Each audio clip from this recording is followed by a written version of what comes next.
Welcome to Tempestuous Mind, a fist one shot. We're trying out the system for the first time.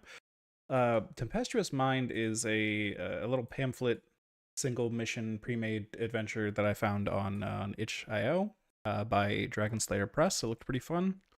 So that's what we'll be running tonight. If anyone was curious where it came from, I did not write this. I did not provide the art assets that are on stream.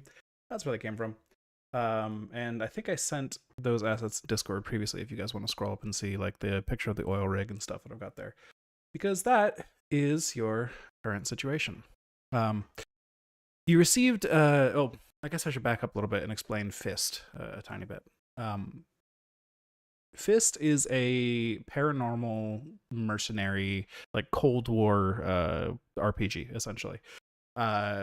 Pretty much everything takes place, during the Cold War, so multiple decades ago.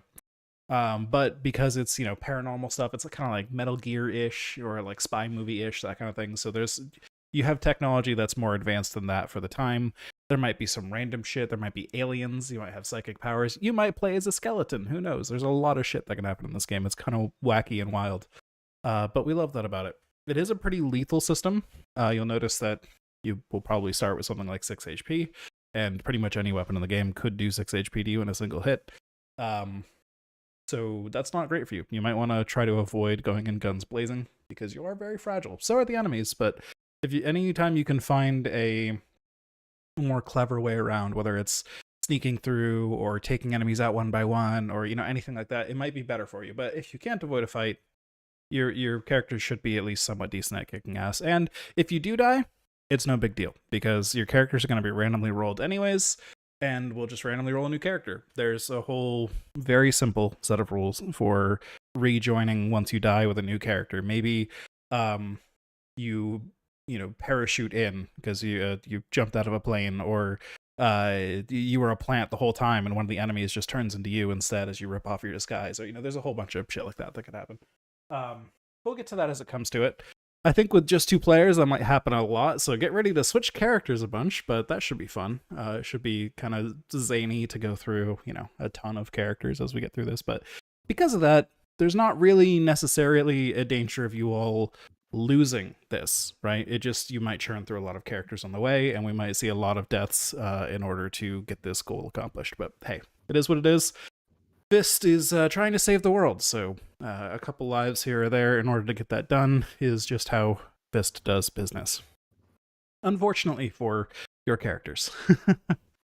Yeah, so most of the time in Fist, what you'll be doing is you'll take your 2d6 that I had you bring. You'll roll those and you'll add one of your stats, which will be on your randomly rolled character sheet. There's, oh boy, I believe... Hold on, I had this thing here already a second ago, but now I am forgetting the stats. Anyways, there's 4 of them. It's like tactical, creative, forceful, and reflexive. Those are the 4 stats, right? And we'll just decide which stat applies to which situation. Maybe you say you're taking aim with a gun that is, a very agile gun or a very accurate gun. That might be a reflexive roll. Maybe you're trying to wrestle somebody or fire a really heavy gun, like a heavy machine gun or something, that might be forceful. Yeah, things like that, right? So you roll 2d6, you add your modifier, which might be negative, depending on what you get. And the rolls follow the pretty standard Powered by the Apocalypse range of values, which is a 6 or lower is a failure, a 7 to a 9 is a partial success, and a 10 plus is a full success. If you get 2 6s, that's a critical, or an ultra success, as this game calls it, but you don't have to remember that. I'll remember that. Just tell me what numbers you got, and we'll go from there. But that is the ranges of values, and that's pretty much most of it. If you have a weapon of some kind that you're rolling damage with against enemies, you might have to roll to see if you hit with it first, and then you'll roll the damage, which will usually be like a single d6 or maybe a d6 plus a modifier. Really strong weapons might be 2d6. Some of them might be even weaker. Like some weapons are roll 2d6, keep the worst one. That's what you roll by default. If you don't have a weapon and you're just punching someone, is 2d6, keep the weaker one. Stuff like that. So you can do 6 damage with punches. Got it. Yes, indeed. So that is the main mechanic. Yeah, any questions so far, or do you want to just get into rolling those characters up and getting right into it? Should I pull up a random name generator? If you'd like, but the one of the part of the flavor of Fist is that um nobody knows your actual name. You only go by your code name, right? Because it's all like spy movie Okay. shit, right? Things like that. Even in the rules, it tells the players not to tell the game masters their characters' real names, things like that. Like keep it Okay. all secret. It's all it's very silly, very like over the top spy movie shit. So, yeah.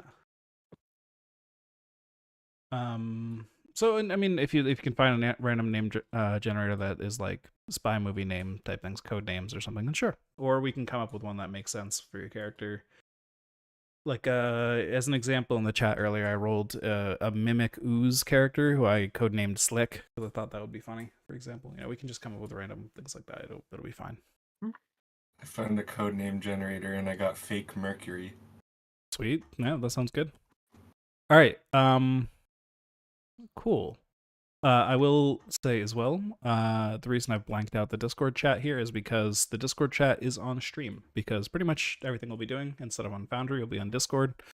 We've got a bot for randomly rolling some things for us, not our skill rolls and stuff, that's why you've got your dice, but the bot can roll things like characters for you, or an extra trait and stuff like that, so that I don't have to distribute copies of the book. But yeah, if you want to roll a random character, it's just /player character, and Discord should start to like auto-populate fields for you and stuff. Auto-complete it. I should probably clarify a /. So if Do we I need do the trait that, count? ooh, All right. So you got a roll of the diplomat. In a normal game of this, if we were going longer than a one-shot, your roll is how you would get XP. So you would essentially advance, or that's what this game calls leveling up, so to speak. If you forged a brand new relationship or kept a relationship intact or whatever, specifically for, yeah, I guess you get to decide which type of relationship that is. But so do you keep that in mind when you're role playing your character, that they are trying to maintain connections to things or people or whatever. And then, yeah, you rolled a couple traits, and those automatically applied your stats. So it looks like the bot chose to roll HP for you. So instead of the standard 6, you rolled a d6 and got 4, so it's a total of 10 HP. That's pretty beefy. That's a pretty thick character. You got a bit of tactical, which is great. That's kind of your sort of intelligence stat. That might be what you use if you're trying to, MacGyver something together, or try to work out like a obviously tactical situations. It's very favorable to that stat. Operating machinery, things like that might be tactical. But unfortunately, -1 to creative. Yeah, and I'll let you read over your traits and stuff there. But you start with a rifle. That's cool, and a helmet. Very nice, very nice.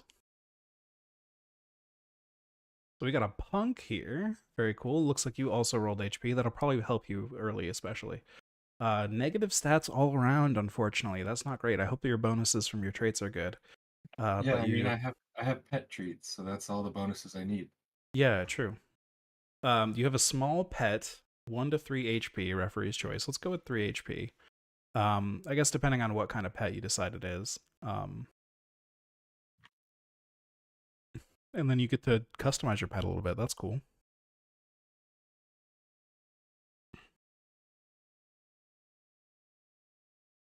Nifty, nifty so far.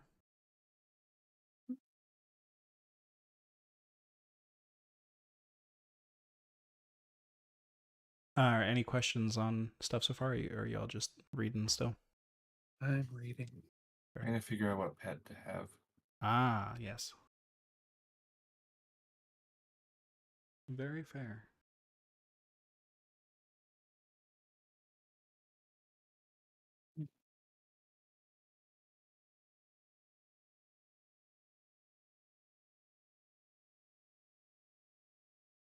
We'll also say if either of you don't like one of your traits, we could re-roll it if you like. But that's up to you. I'm good. I like my traits, I think. All right.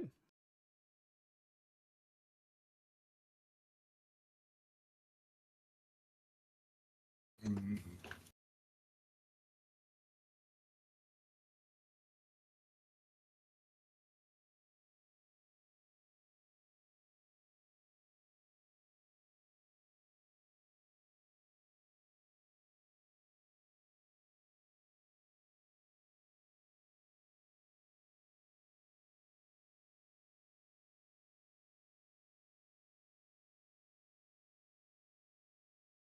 How are you doing, Liam? Good. I might go with an iguana. Okay, an iguana, I think, might have 1 HP. That's pretty small, but that works. Oh, I thought it said it had to fit into your shirt pocket. Oh, or on your shoulder. Or leashed to your belt. Yeah, there's some options. You could go something larger if you want. It's completely up to you. Like, for the record, I don't think 1 HP or 3 HP will make much difference when the weapons can do more than that in a single hit anyways. It's always going to be 1 hit, probably. But so just pick something that you think is a good theme. Ooh, I want the rabbit from Monty Python. Okay, so you have a rabbit. Excellent. Maybe that's how your fatality works as well, is the rabbit just goes in and performs a fatality for you. So are you having it give you armor, an attribute, or deal 3 damage when fed a treat? Deal 3 damage to enemy when fed a treat. What is the attributes? The attributes are your forceful, tactical, creative, and reflexive. Which I'll you have probably 0 get one of on. those so that I have 0, 0, 0, and -1. Okay, so you're gonna put that in tactical then? Yeah. Okay, so you got 0, 0, 0, -1. Very good. Your rabbit helps you stay tactical, at least for now. That's pretty good. Cool.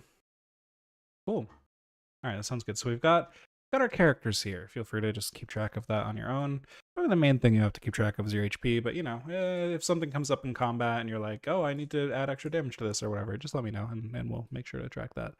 It looks like you both do have a starting weapon. That's good. We've got a bolt action rifle and a kunai chain. So as long as you can get within reasonable range for those things, which will probably be pretty decent, you can roll whatever action we think is relevant. For example, probably reflexive for shooting a rifle. Probably also reflexive for the kunai chain. But there could be arguments for that, and then we'll roll damage after and all that stuff. But again, doesn't have to all be combat. You can find other ways through things if you want. We'll get to that as we get to it. So the situation is FIST, the organization you all work for, which is this completely unrecognized like paramilitary operation. This no government recognizes them, and many of these other governments out there have their own divisions that would be similar to FIST. Like FIST specializes in dealing with paranormal activities, right? And corporations, governments, all that, they all want to deal with paranormal stuff too. Maybe they want to capture things for their own benefit, or maybe they want to use things to help them create new weapons or whatever, or maybe they're doing reconnaissance and trying to take out the enemy's paranormal activities to keep them from getting advantages, or whatever the case may be. This is a very common thing in this setting, and because of that, many world powers care a whole lot about it. However, you all have a goal to essentially keep anyone from getting a little, too strong with what they're doing with paranormal stuff. You're trying to basically constantly save the world by taking out any of the people that would you'd consider the wrong hands to have this power. And paranormal stuff can come in all shapes and forms. It could be ghosts, it could be aliens, it could be psychics, it could be I don't know, mutants, so on and so forth. All sorts of crazy stuff. Both of you have started pretty normal. You've got your guns and kunai. You've got a pet, right? Maybe the pet is a little paranormal if it's a bunny that can, chew someone's arm off. But, yeah. So that's a good normal start. bunny behavior, I think. I think so. Yeah, you got some carrots to feed it, and then it'll just go on a rampage.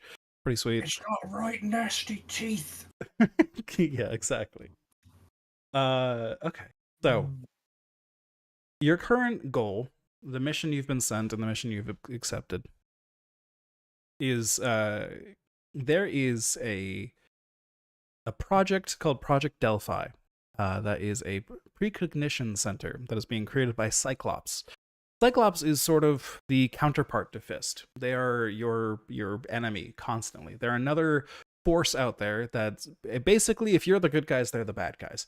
They are constantly seeking to use paranormal activity for their own ends, or they could be hired by companies that are doing the same. and they're all about greed and power instead of doing the right thing and saving the world and stuff. They don't care about the world; they just care about their own pockets.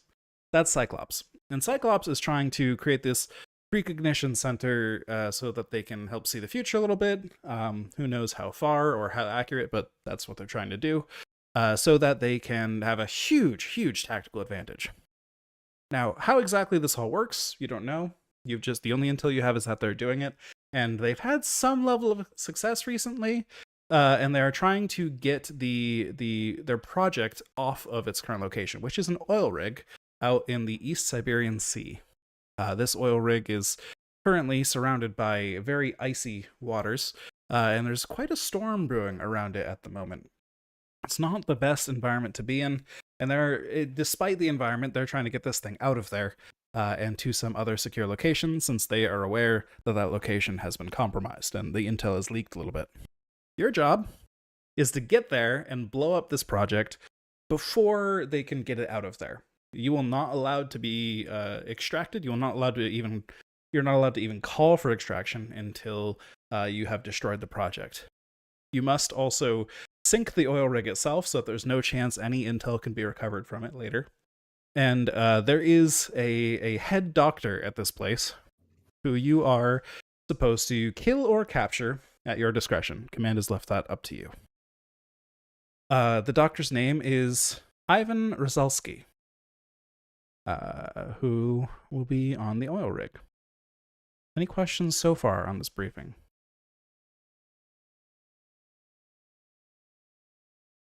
Get or kill doctor. Is Ivan good, or would you say that he's terrible?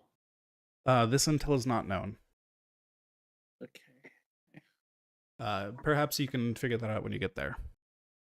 You don't necessarily have to choose now whether you kill or capture him. That's up to your discretion in the field.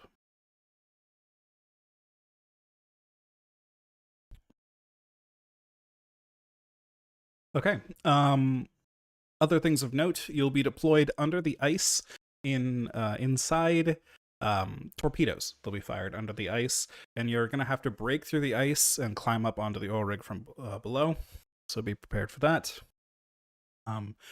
And you can expect hostile forces to be waiting for you. They may not be alerted to your presence currently, but they are on alert and expecting some sort of forces to be there at some point since their intel leaked. Cool.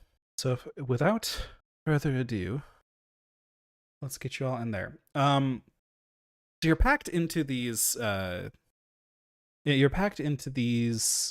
torpedoes. Would your characters... Oh, I guess we didn't give your characters names yet, did we? Your code names. Any ideas for that? No.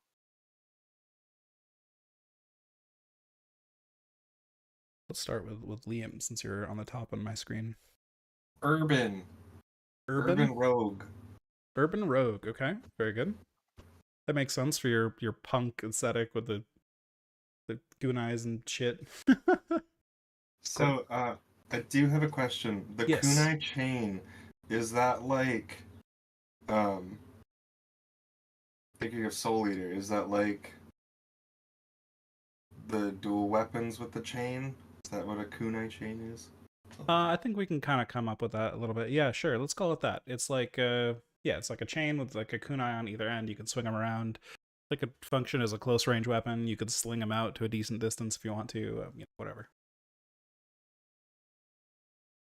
Okay, cool. Because I didn't know if I had range or if I had to be up close. Probably not like, gun range, but definitely longer than most melee weapons, I would say,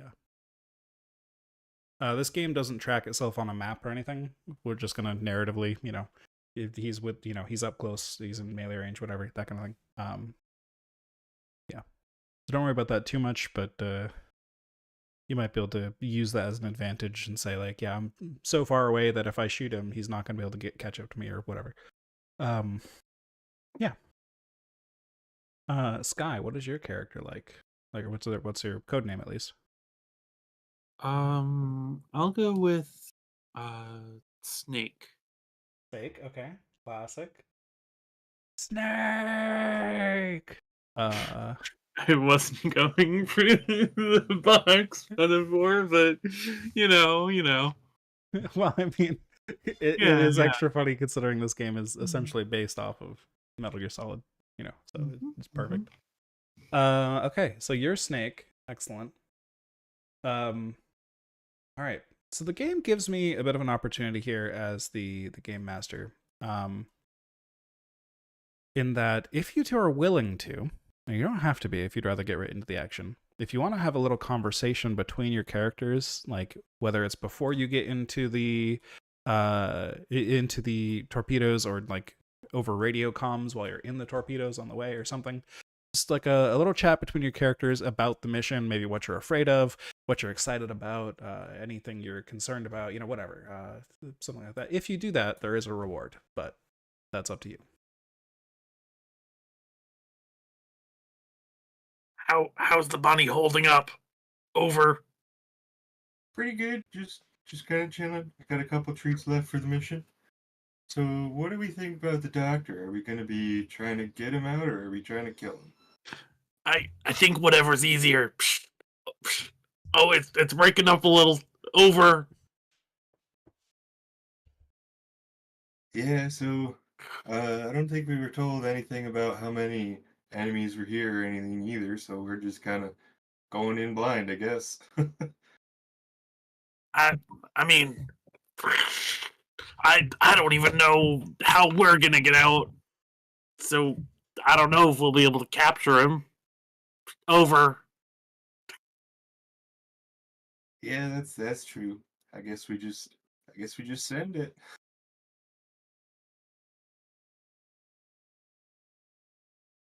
Now that's the best plan I've heard all day. Over. Good radios. All right, sounds good. So we'll say this is while you're in the torpedoes on your way there, it's you're fired out of the submarine from quite a long distance away, so that nothing gets picked up on the radar too soon. So you had a little bit of time to chat. But yes, the conversation comes to an end as the torpedoes drift to a stop underneath the ice, and you know that you are quite close to your destination at this point. For acting out this little scene, you each receive 1 war die. War die is a consumable that you can use during the mission, which essentially, whenever you make any kind of roll, if it's a damage roll, if it's an attribute roll, whatever, any kind of roll, or anybody else makes any kind of roll, you can choose to spend your war die to add an extra d6 to it, which can be quite strong because it doesn't change the ranges of success or failures or whatever.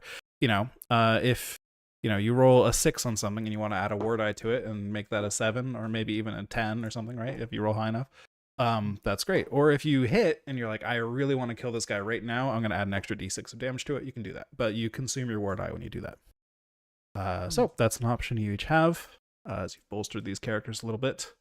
Unfortunately, your characters are the ones that have the roll dice, not you. So you probably want to spend them before your character dies. little tip there. Unless your character survived the whole mission, which is a possibility. We'll see, I guess. My character's gonna die until I get the slime girl build. There's a lot of builds possible before you get the slime girl build, but it's a possibility. Just you wait. All right, I'm waiting. Okay, I do have another yes, question. Absolutely. My bunny, can it be used for scouting?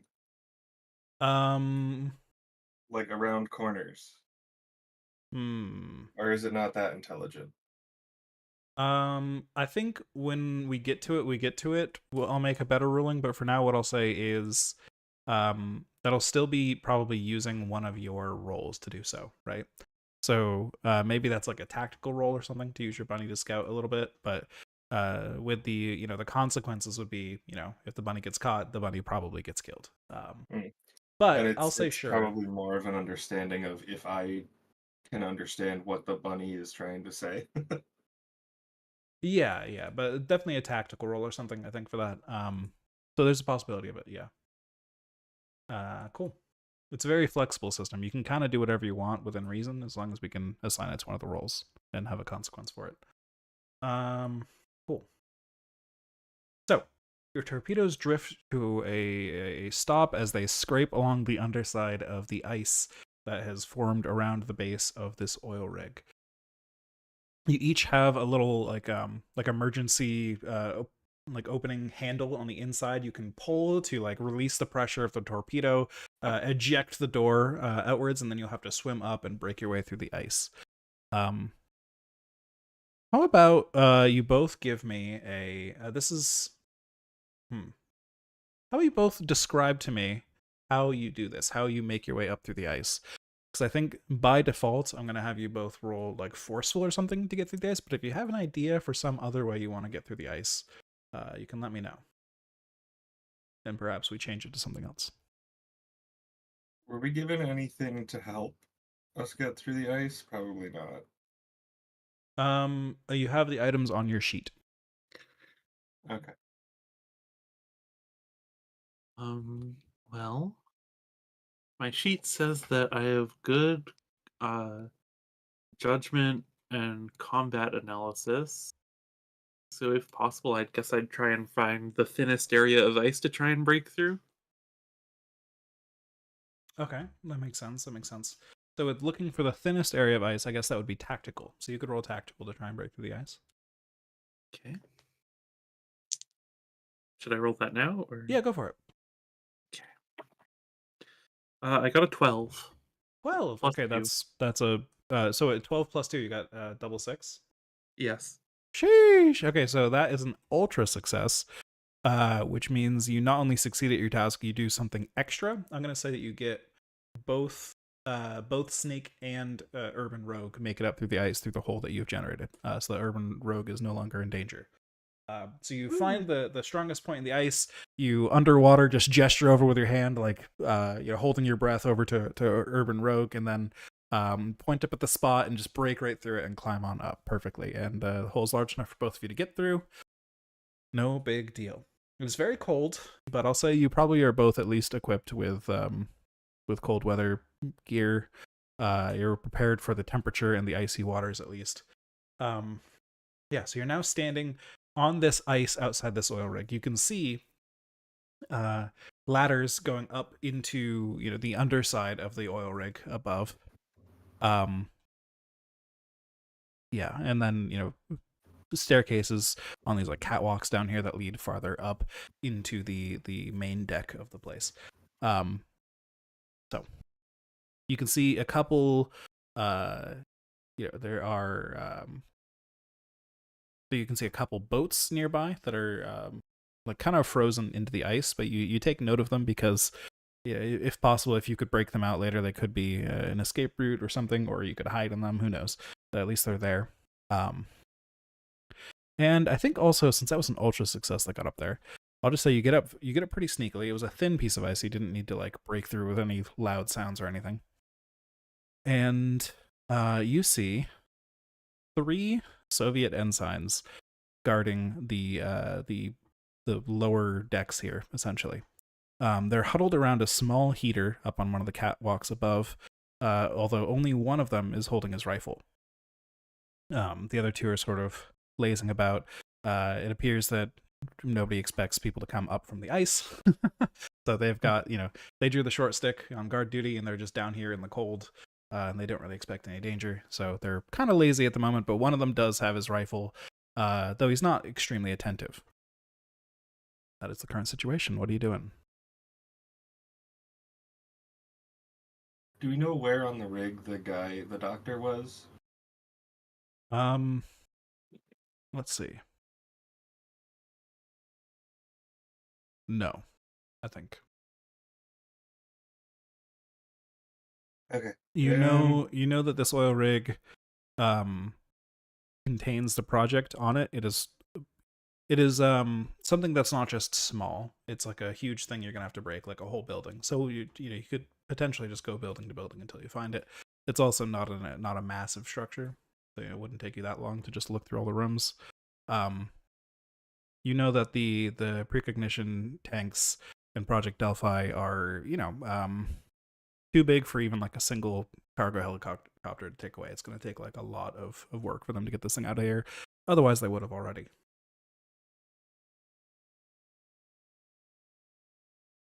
Then you can probably assume that the doctor is somewhere nearby. The the project. So you've got these 3 guards up above, huddled around a heater. They do appear to be armed, although, like I said, only one of them is ready and attentive.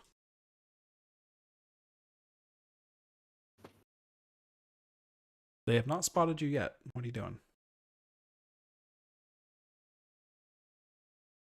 Our goal is to sink the whole rig, right? Get rid of it, Yes, destroy the data, everything. that's right.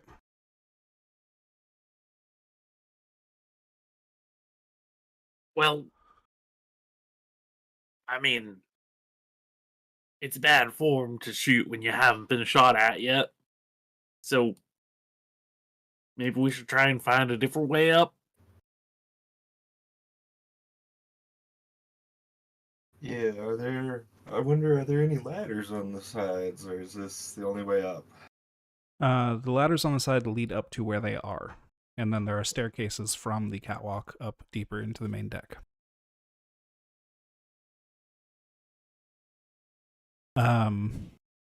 Yeah. If either of you had an item for like, I don't know, like grappling hook or something up the side, maybe, but I don't think you do. So for now, not likely, it seems. You could try to sneak by them though, that's still an option. You could try to, sneak up behind them and ambush them directly if you want to just take them out, like, something like that, but doesn't look like there's a clean way to go that is not, through the catwalks at least. They're not covering the entire catwalk. They're just on the catwalk, but the catwalk is like a network of platforms up there. So you could potentially sneak around, but again, that would be some kind of roll for you to sneak around. Yeah, I assume it's like flat and open, and you can see everything under the rig. Yeah, underneath the rig is pretty open. Yeah, absolutely. So it would not be a particularly easy roll. Okay, hear me out. Now, if they notice us, we shoot them, or whatever it is you and your rabbit do. I don't know exactly, but until then, we can try and climb up to them and like go across the underside of the what are they called? Catwalks. I think they're catwalks, right? Probably. Yeah, I'd like to try to avoid fighting just because I don't have range like you do, but And we'll be fine. You, just as a note as well, you have your items that you start with, but anything you find in the environment could potentially go into your inventory, and that can include enemy weapons if you want some range at some point.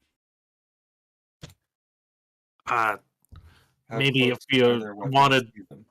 yeah, you could try and steal one of them. That's fair game. His voice is so grating. God. Yeah. Yeah.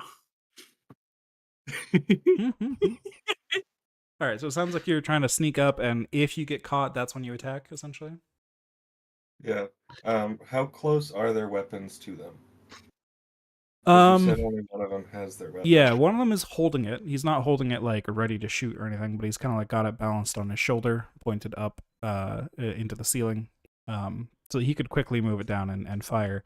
The other two, like one of them is seated by the heater. Actually, they're both sitting by the heater. It looks like they're playing cards. The rifles are like leaned up against the wall nearby. They could probably scramble for them, but it'll take them a second. I'd like to avoid fighting. You can certainly try to avoid fighting, but I'm going to make you roll Yeah. for it. You just got to describe how you do it.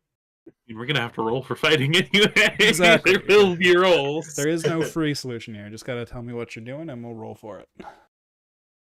Let's try and sneak until we're caught. Sounds like a good idea to me.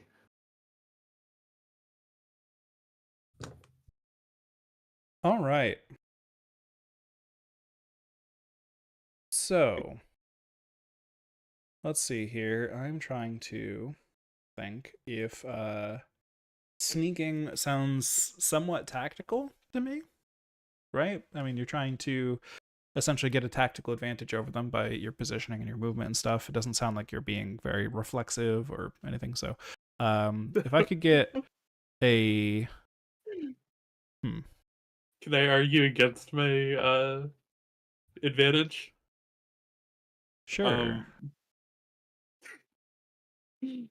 So Sneak suggested climbing upside down in the bottom of the catwalks, and that feels creative. Up like underneath the catwalks, Yeah, like like upside down. climbing them. Okay. Yeah. You know, like playground monkey bars. Right, Like right. just hanging down so that it's less obvious that we're there. Okay, okay, yeah, makes sense. Um, sure. There was a list in the rules of like what counts as each stat. I'm trying to find that now, and I don't know why I can't find it. Hold on.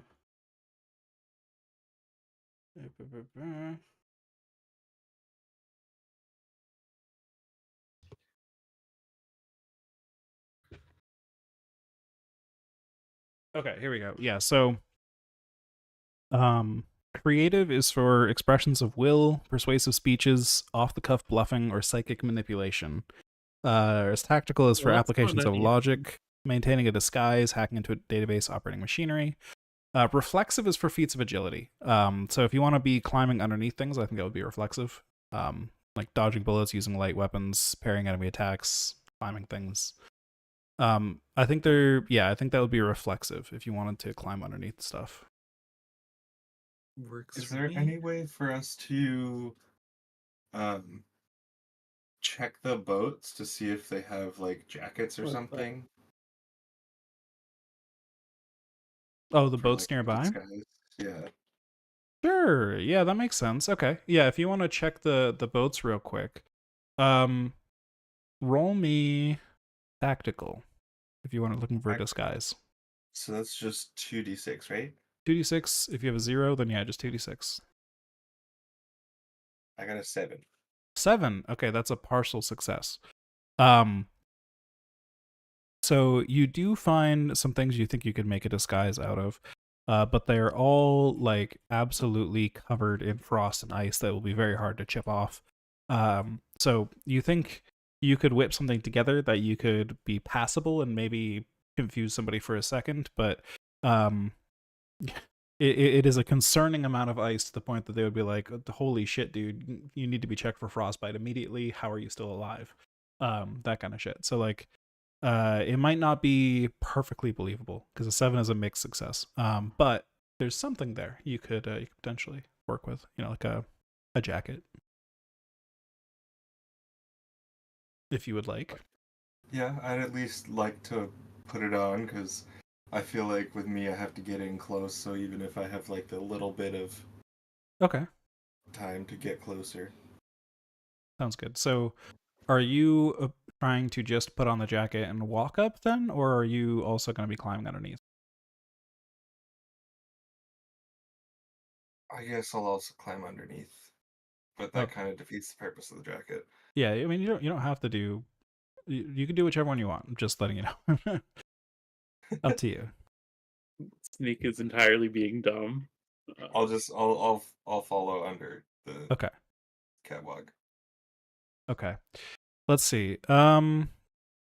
It seems somewhat rude of me to make you both roll for this, but I don't know how else to do that.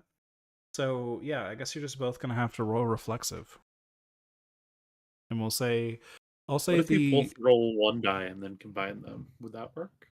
no, you both got to roll it cuz you both might have separate Okay. bonuses. I like your idea though. Yeah, okay, let's do that. So, we'll say the consequence then is, obviously chance you get discovered, or you might slip off the catwalk and fall down to the ice below, depending on what's happening here. But Right? I rolled a 6 and a 3, so that's 9. All right, partial success I rolled a 5. is a failure. Okay. So you attempt to get up under this catwalk, and Snake does okay. You get up there. You realize once you're climbing up there that the part that you climbed onto immediately was pretty solid, but eventually most of the catwalks are like a grate you can see through, and it's not that sneaky. But at least people don't expect you to be climbing underneath the grates. They don't really look for it. But if somebody just happens to see out of the corner of their eye, it's gonna be pretty bad. So you sneak up under the grate like that, and you start to make your way towards the middle. But let's see, with a partial success, I think I'll go with the full failure first. Urban Rogue is catching up to you a little bit. Starts to get into it. Starts to warm up a little bit, get his muscles heated up after being in that cold ice and falling behind. And then you start to get a little too cocky with your climbing. You reach out to a bar and you just slip right off it. One hand slips off. You're dangling by the other. That hand slips off, and you fall to the ice below. You're gonna take 1 HP damage as you hit the ice.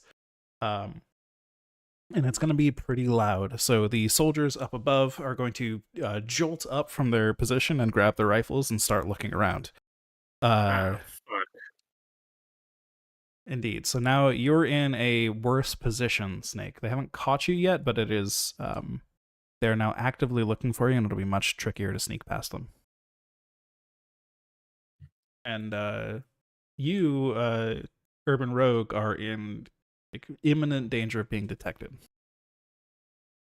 having just fallen down on the ice, made a sound, and are a dark figure against the icy backdrop. So let's stick with Urban Rogue for now. What are you doing?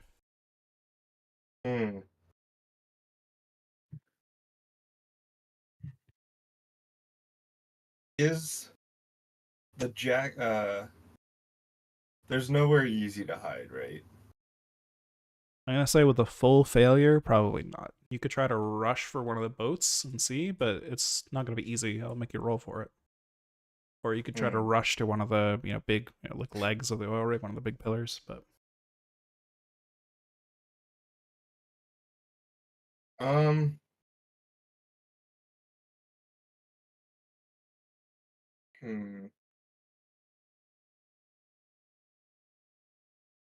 I mean, if I try to rush for one of the boats, I don't think I'll make it. you could roll for it. I'll roll for it. Okay, so if you're running to a boat, I think that's definitely reflexive. Ah, dang it. 1. A 1 total? Or like did you roll 2 ones, I guess? I rolled 2 ones and I already subtracted 1. Okay. Okay, fair enough. I don't think that'll come into play yet. Just noting that for the future. Okay, 2 ones does have a special meaning sometimes, so not yet. So say you get up from the ice, and before you even have time to get over there, you realize your whole body, kind of seizes up a little bit from the shock of hitting the ground, combined with the cold all around you, and so on. And you just hear the click of rifles being engaged, safeties being disabled above you, and you hear somebody call down, "Hey, you! Freeze! Freeze!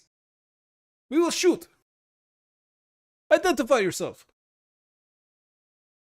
And a flashlight is pointed down at you.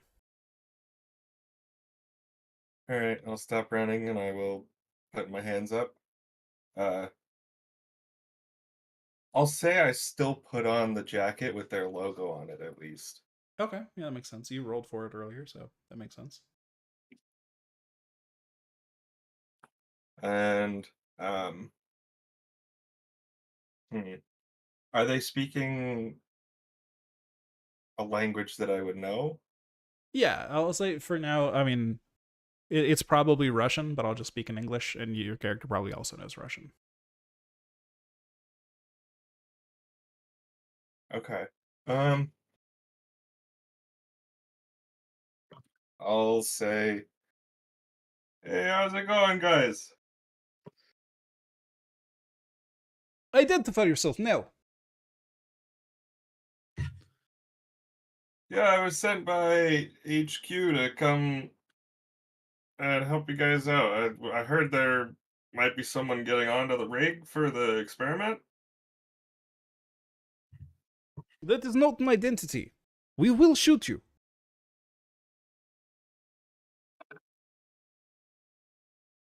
I guess I'll say my name's Chuck. Is that a role? Yes, I think that sounds like a creative role to me. That's just based. A 12. A 12, okay. Chuck. One of them elbows the other one. They mutter something between themselves. Yes, Special Operative Chuck, we've been waiting for you. Yes, and they pull the rifles away. Did you fall off, friend? Are you all right? Yeah, I'm a little hurt, but I think Yes. I can make it through. Come on up. We will report your arrival to management. Yes, please. The letter is right there. Snake Okay. just hears this and stops loading the rifle that he's holding between his teeth, slightly confused. Excellent. Yes, I will. we must log your arrival, friend. We did not hear that you have arrived yet. This is very unusual, you understand. There is paperwork that must be done. Yes. I know paperwork. It's always important. Goodness. My goal is the safety of the scientists, though. We almost shot you. You need to follow protocol. Sorry. This is the first time I'm doing this, so I'm getting used to it. Yeah, have you spoken with Perrin yet? We should go see Perrin. That works for me. So you haven't spoken with Perrin yet. My God, Chuck. Ugh. Okay, so Perrin, well, yes, good. Perrin will appreciate your arrival. We need backup. We need lots of backup. Yes, it's Feast. They're sure to be coming soon.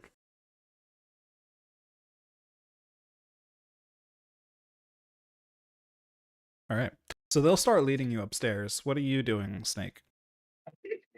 I've like I described, I've stopped loading my gun upside down and am very confused at the moment. Based.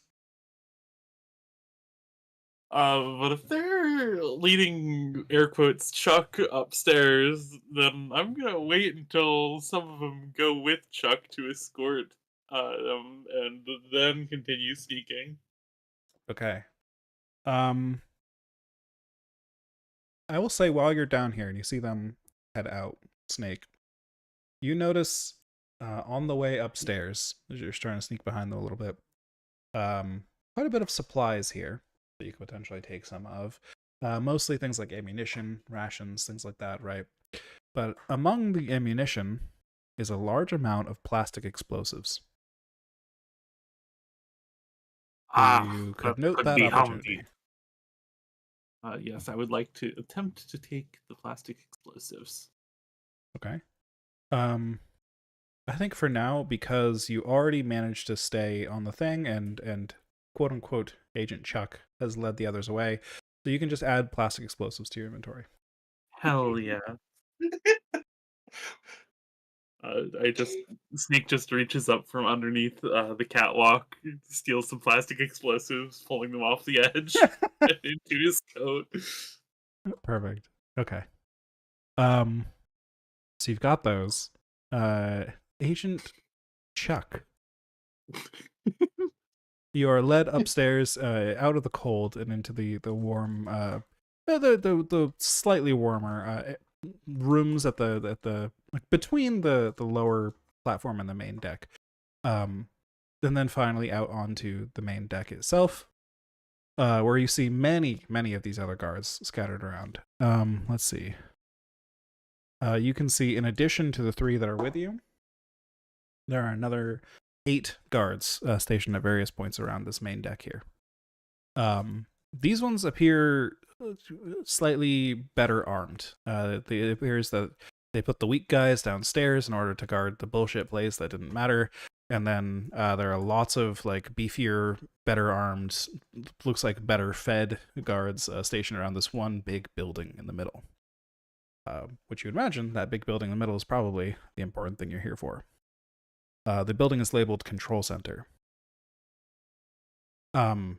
Up here on the main deck, there is lots of wind whipping back and forth, causing snow and water spray to be scattered all around, and the visibility is quite poor, even despite the short distances. But you make out all of that regardless. So, Agent Chuck, you have not spoken with Perrin. You have not done your paperwork. My friend, we probably should report you for this. I'm actually going to be right back. My food is here. Okay, back to Snake then. Snake, you're still sneaking around. What are you doing? Are you just gonna sneak up behind him? Just follow along? Are you gonna take a different route entirely? What's your plan? So what part of the oil rig are we on? You would be, I mean, you could either be on the lower platform with the catwalks and stuff, or you could head up to the main deck where Chuck and friends are. And how much plastic explosives did I get? I mean, there's a lot in supply there. I mean, I don't want to put an actual quantity on it because I don't know what a reasonable quantity of plastic explosives is. But I would say in Snake's mind, enough plastic explosives to do, pretty solid demolition job on a building, or, an oil rig. Okay. Well, I want to stay a safe-ish distance behind Agent Chuck, so that I don't lose track of him completely. But I would like to attempt to quickly slap some plastic explosives on the legs, or a couple of the legs of the oil rig, or at least one, really. Okay. That sounds tactical to me. All right. In order to, strategically place these things on points of, load bearing points, supportive points, things like that. I am a diplomat. I know all of the load-bearing points. Wait, that's a Russian accent, not a snake accent. I got a 5 with my bonus, so that's not good. Okay. I'll say, yep, go ahead. Actually, can I use my fancy dice? Yeah, you want to burn your war dice? Absolutely. Yeah. So you no longer have a war die, but you can roll an extra d6 to add to your total. That's fine. I have a 9 with the war die now. Okay, a partial success. So I'll say that adds a little bit of a complication. You go around planting the explosives, and you do successfully plant all the explosives. You think there's enough that you could destroy this place when you're ready. And you have the detonator ready. It's a remote detonator you could trigger at any time. Could I just shoot the plastic explosives instead? You probably could. Yeah, if that's more Snake's vibe. So you've got that ready. In that case, I want to leave the detonating device in a place where it might accidentally be detonated by one of the people here. So just like on the deck somewhere they could find it? Yeah, somewhere where they might accidentally press it or pick it up and be like, I wonder what this does. Okay, sure. So you just leave it out then. Fair. The complication that you roll from it being a mixed success is that some of the guards that were escorting Agent Chuck upstairs have returned down, and you're now on the catwalk as you've been walking around planting explosives and stuff. So they haven't found you yet, but you are no longer like free to roam around as they've returned to their post. What you doing now? Are there any boxes nearby? Probably not in your current position, but you could grab a box if you go back over to the supplies. No, I'm good. I'll sneakily put my rifle back between my teeth and attempt to go back underneath the catwalk. Okay, that's another reflexive roll. Woo! I am back as well. Welcome All right. back. That's a 7. 7 is a partial success. So you do manage to get underneath the like over the guardrail down underneath and start climbing again. I'll say the complication of you being you having a mixed success there is one of the guards who was walking over here notices that some of the supplies are missing and notices the detonator on the ground. So they go over to pick it up and say, "Oi, we found something here. It's this is out of place. I did not do. Did you do this? No, I did not do this. Someone is here. Someone is here. Go. The alarm. Go." To wave them off. So you've got a second if you want to try and take these guys out real quick before they get to the alarm, or what? That's your choice. Can I say words instead of taking them out? Sure. Yeah, you got a choice. You got an action here, but oh fuck! I dropped a dice.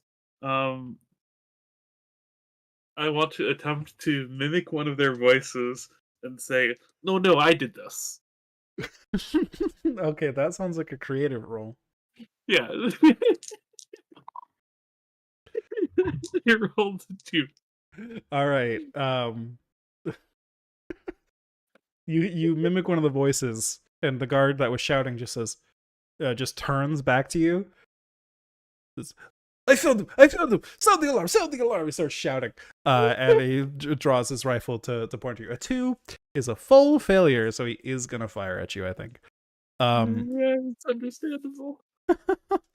So, you take 2 health damage as he shoots at you. The bullet only hits the grated catwalk above you, and so you just get hit by some shards of metal and things that fly about as the bullet breaks apart part of the metal there. You don't get directly hit, but you still get slashed up a bit by those fragments. And you're now in active combat, and you, Agent Chuck, hear this going on down below.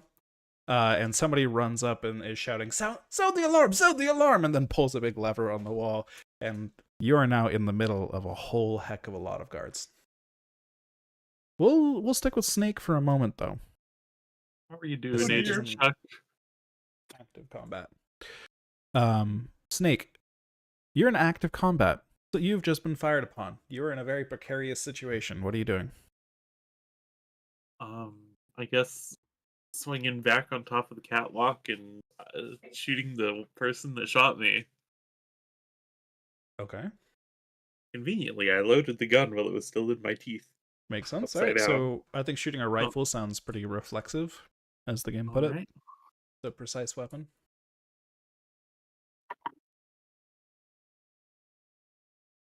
6. 6 is a miss. So you slide up over the top and go to shoot the gun. But unfortunately, your hands are cold and very stiff from gripping to the underside of this catwalk that you've been on. And you shoot wide, and you unfortunately miss. So His face is slippery. Yes, the soldier is going to shoot back. Says, I'll hold them off, and pop, shoots back. That's another 2 health. All right.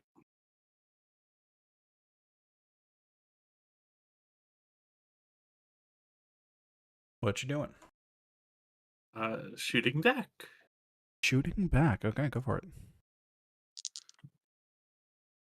That is a 9.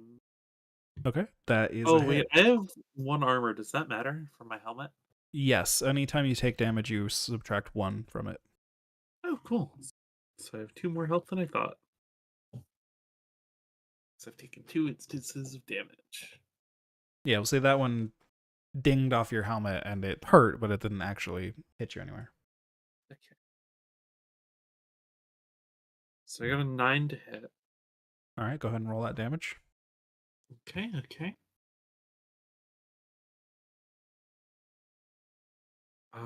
So that is 6 plus 1 damage, and I'd like to argue that I have not yet broken my code of honor during the mission. What is your code of honor? I think you have to decide that. Which you decided now. Specifically, Snake has been not wanting to shoot people that haven't shot at him first. Okay, sure. And you were shot at first, so that makes sense. Yeah. So you've not broken your code of honor, so extra damage. 8 damage. Woo. All right, you doubled his health. You didn't need to go that hard. but still, yep. So you probably just you adjust your aim to the shot you made before, and yeah, just dead center, right between the eyes. His head just pops back. He falls to his knees and then slumps against the wall, dead instantly. However, you can now hear the alarm sounding up above, and we're gonna switch back to Urban Rogue, or Agent Chuck, as he's currently being called. So you're being led through the facility, and the alarm sounds, and the soldiers are all on alert. They're all rushing to different positions, getting weapons ready. The one leading you around says, "Oh, well, that is strange. Did you see anyone around, Agent Chuck?" No, I didn't. I was climbing up the ladder and I fell, and that's when you found me. So Right, yes, okay. Of course, the ladder and the falling, yes. And you yeah, I must admit, my friend, this is all very strange. The circumstances of you arriving and the alarm going off and you not doing your paperwork or following protocol. We thought you were better than this, Chuck. I told you this is my first time. I'm new at this. I'm trying to do it. I'm trying to get through it. Roll me creative. Oops. Okay, I rolled a 6. Can I add my war die? I'm gonna add my Yes. war die. Now I rolled a 7. All right, so that's a partial success. He says, "This is your first time, Chuck. We hired you because you're legendary. We hired you because of your great many deeds that have gone on for decades at this point. How old are you? How did you look much younger than your records would suggest. But what do you mean? First time where? First what first time? First time at one of these facilities. Oh, on an oil rig like this, yes? Oh, do not Yes, there yes, are different yes. protocols. No. I see. Okay. Yes, of course, that makes sense. Yes, we will accommodate. Right this way. Perrin will be right this way. As long as you have that security code memorized, it should be perfectly fine. That's the one thing you have to have, is a security code. So I'm sure Agent Perrin will be. Don't tell me your code. I'm not supposed to know, but the Agent Perrin will know. Yes, he's right inside the control center here, and he'll start leading you over. Where meanwhile, you hear all of the guards around you, like rushing into position, like looking through things, like just hustling around. And a couple of them, you notice, are heading back down towards the lower deck. I have a plan.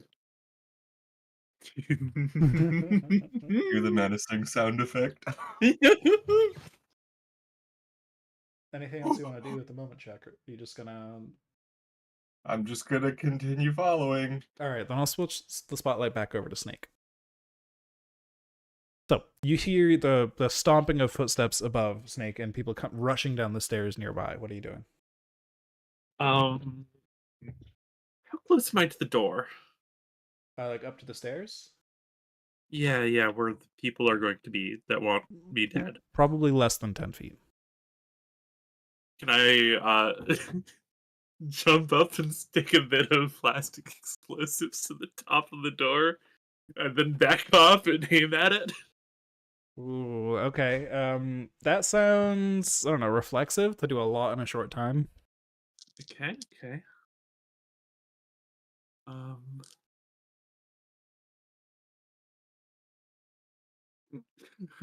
got a 3. All right. So you rush up to the stairs trying to plant a trap before they get there, and somebody's already at the top of the stairs looking down at you. They just point a finger out at you and say, He's here! I see him! And then he points his rifle down at you and fires. You're going to take 3 damage. So subtract 1 from your armor. Okay. How are you looking at this point? Well, I've got a couple bullet holes, a couple shrapnel holes, a little bit of blood. Still pretty decent. All right. So you got this guy pointing his gun down at you, and you hear more footsteps approaching the top of the stairs now that your location has been blown. What you doing? If I were to give it an arbitrary number, I'd say I'm feeling like a 6, you know? Right. Yeah, fair. Out of 10. Yeah.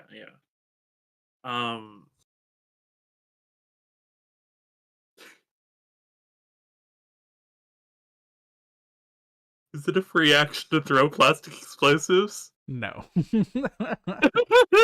Understandable. You can I mean, There's no such thing as an action in this game. If you want to throw plastic explosives as part of something, sure. Just gotta describe what you're doing. Yeah.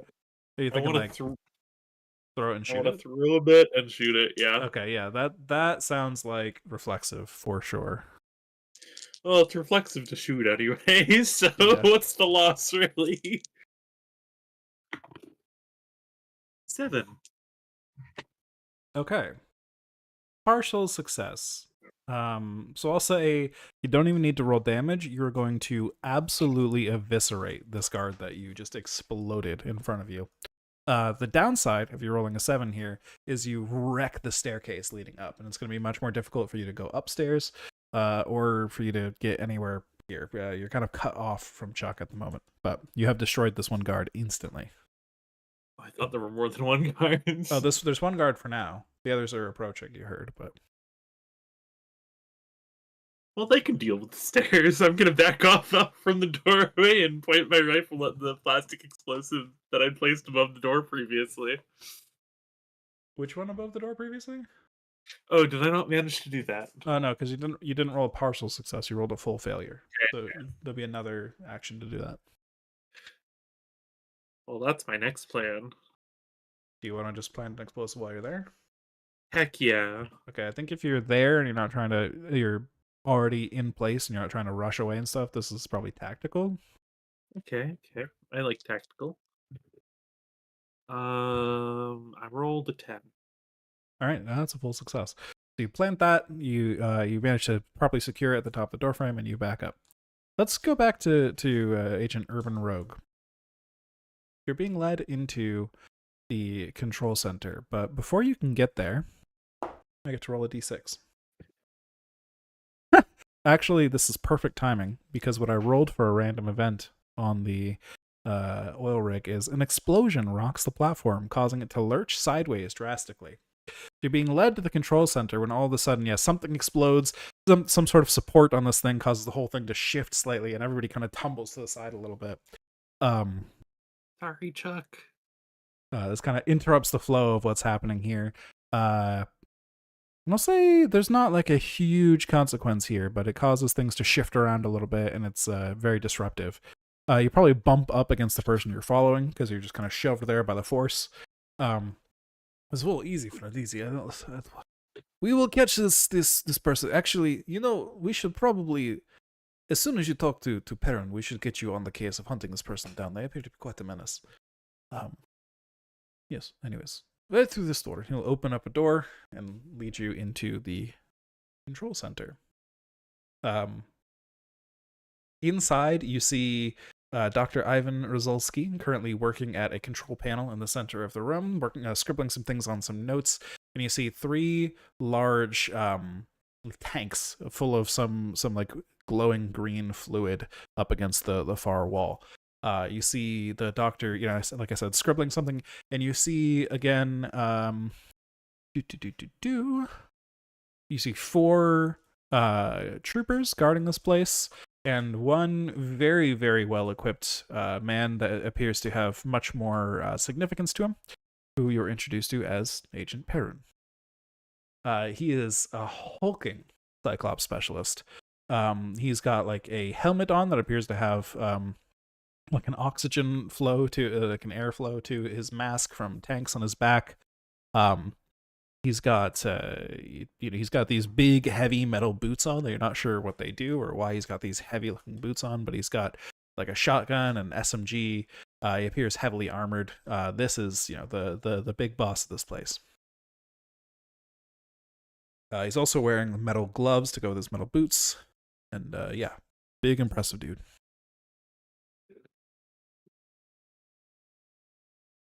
He calls out as you enter. What is going on out there? Can you not handle the base? Catch whoever this is. Catch him right now. And you are introduced. Perrin, before we go, this is Agent Chuck. We need to verify with you before we get Agent Chuck on the job. It's been a whole mess of protocol and stuff, but it's not the time for protocol. We just need to. Yes. The security code, Chuck. Just give me the security code and you may get to work.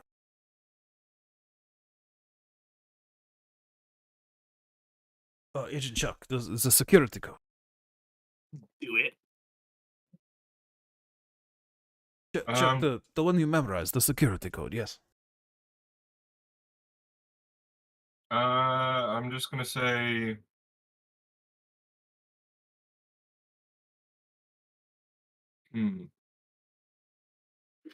Get fisted. Actually, I think, just to add some tension to the situation, to show you how much of a madman Perrin is, the guy trying to explain the situation here says, "This is Agent Chuck. We don't have plan for protocol. It'll be fine. But, we just need to get this guy out there." Agent Chuck just pulls out his shotgun and just shoots that guy's head off and says, "No time for useless soldiers. Chuck, you're a legendary. You cannot be useless, of course, but I need the security code."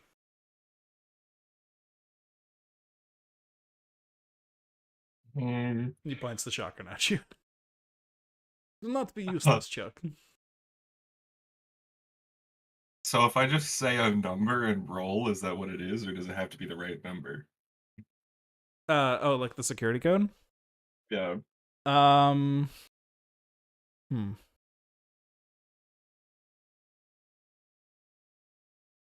I don't know that you would just guess the number here. I think you're gonna have to find some other way out of it. That doesn't seem feasible to me. You Like, just if you gotta wanna- say, get fisted, and then shoot the doctor. If you can find some other lie to keep them going, or if you just want to tear into combat or like whatever, I don't think guessing the number is an option here. That seems a little unrealistic. Not that anything about this game is realistic, but we got to keep it to some level of something. Okay, I'll go. Yes. Hello, Agent Perrin. Yeah.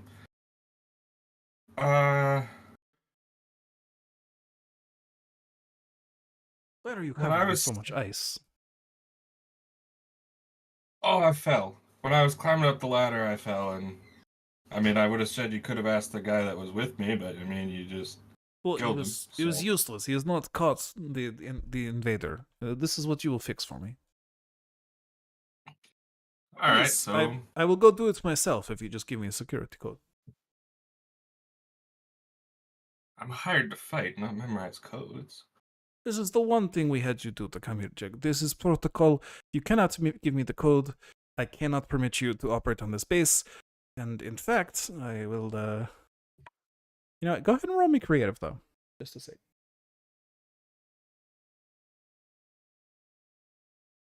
A 10. A 10, okay. Double fives. Chuck, we cannot have you operate on this base without following the protocol. You know this. I'm afraid... Yes, I'm afraid you are legendary, so I'm afraid we will have to imprison you until this is all boiled over. We cannot let you just wander here. Until we have verified your identity, I will contact headquarters. We will get this sorted out. But, such a shame. Here, follow me. We will head this way. And he will point to a room and a door in the back of the room. He will gesture with it with one hand, pointing at you with a shotgun with the other hand.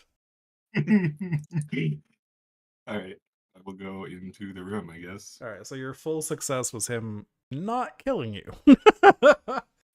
Pretty good success. Pretty good success. I like that success. So you're led down a long, dark hallway from the room you're in, and down a set of stairs deep into the structure, and into a holding cell. Would you like to resist before you are actually put in the holding cell, or is Urban Rogue just going in, getting stuck?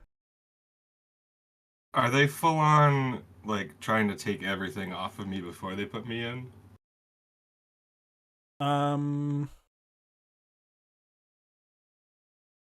Yeah, probably. They're probably smart enough to do that. The Banui.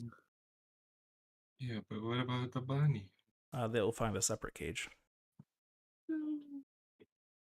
Smadge. I guess I'm just going into jail. Oh.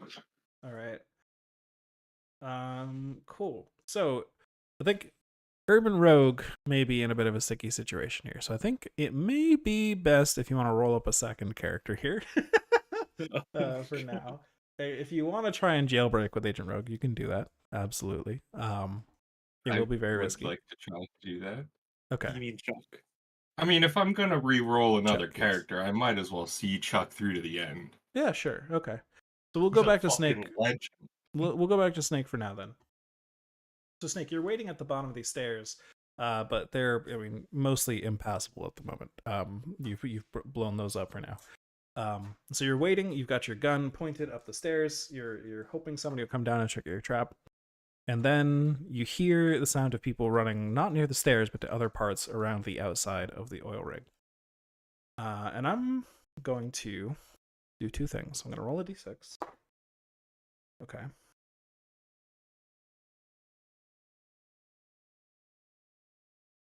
You hear things, the sound of metal on metal, things being clanked together, things being latched and buckled and things like that, and the sound of rope being uncoiled rapidly, that like high-pitched whining sound of people rappelling down the side of the oil rig to get to you around the outsides. What are you doing? How much do I care about my life versus the mission? That's up for you to decide. Fist cares more for the mission, but your own character could defect from Fist. That's up to you. Like, there's no reason for your personal goals to align or not align. That's up to your character.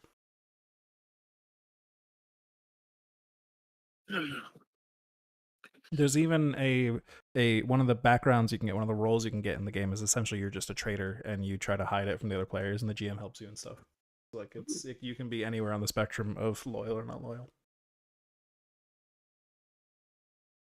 All right. Let's see.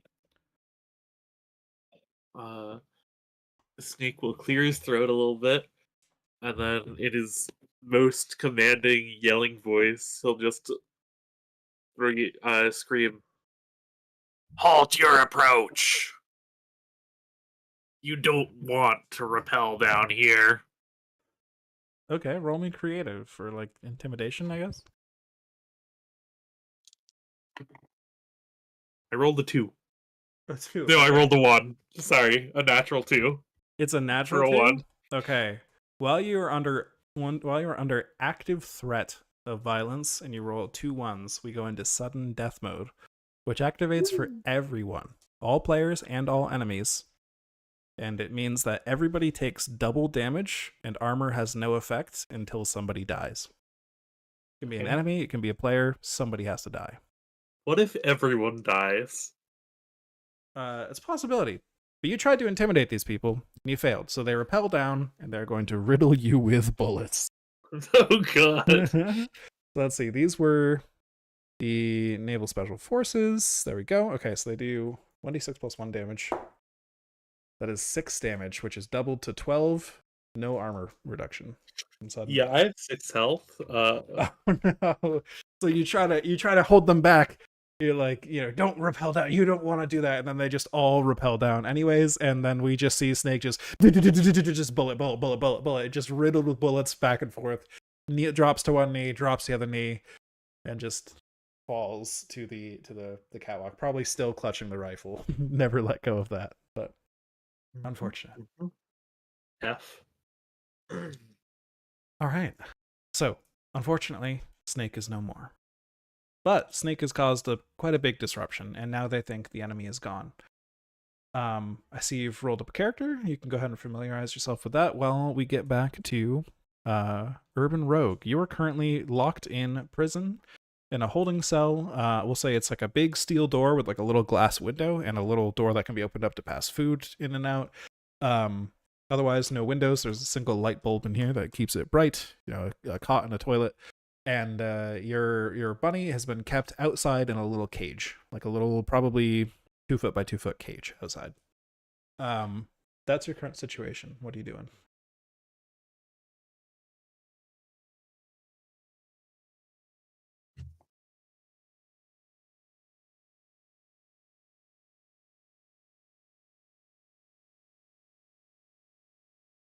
Goodness, I don't have to keep using that voice. That sucked.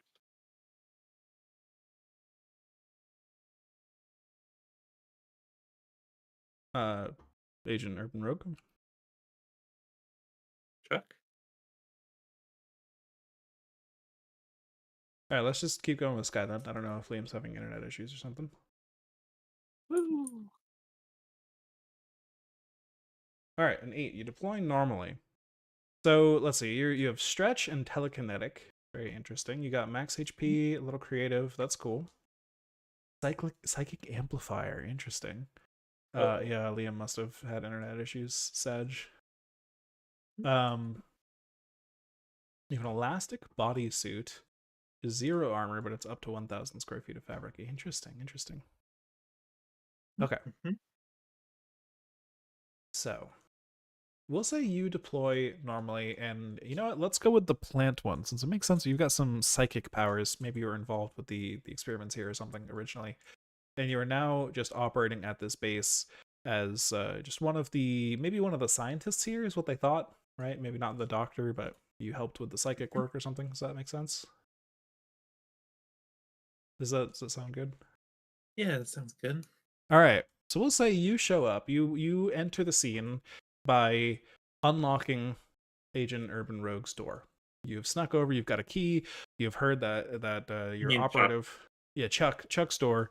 You heard that your operative was captured, and so you were instructed to activate from your break your cover a little bit here, at least temporarily. Enter the scene, open up the door, break your agent out of jail, and get to work. You've been given the same briefing as everyone else. You're here to destroy the place. And what is your code name? Spider. Spider. Okay, very good. So Spider, Agent Rogue, Urban Rogue is a bit lost in thought at the moment. What are you doing?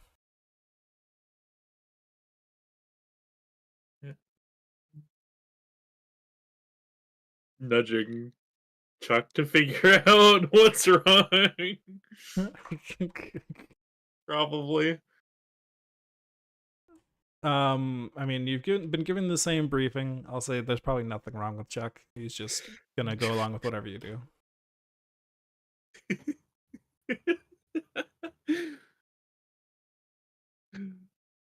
Um.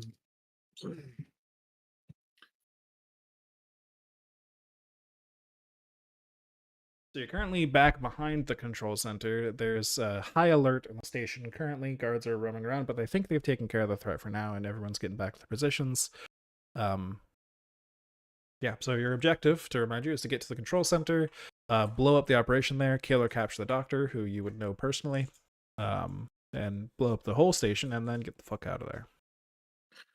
Can I try and sneak into the command center? I'm a scientist. I could probably pull it off, right? Right? Sure. Are you trying to bluff into there and like use your disguise, or are you trying to actually sneak and stay out of sight? Absolutely. Okay. So if you're using your disguise, that's a creative roll. Welcome back. Welcome back. Let's see. I rolled a dirty 12. Okay, well that's a full success. So Liam, to catch you up a little bit,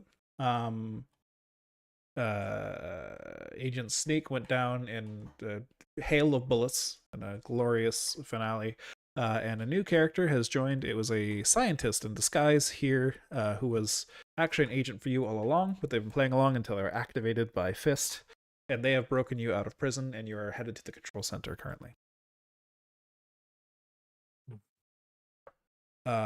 Cool. So you're on your way to the control center. You perhaps Agent Urban Rogue will stay behind you because they don't have a disguise, I guess.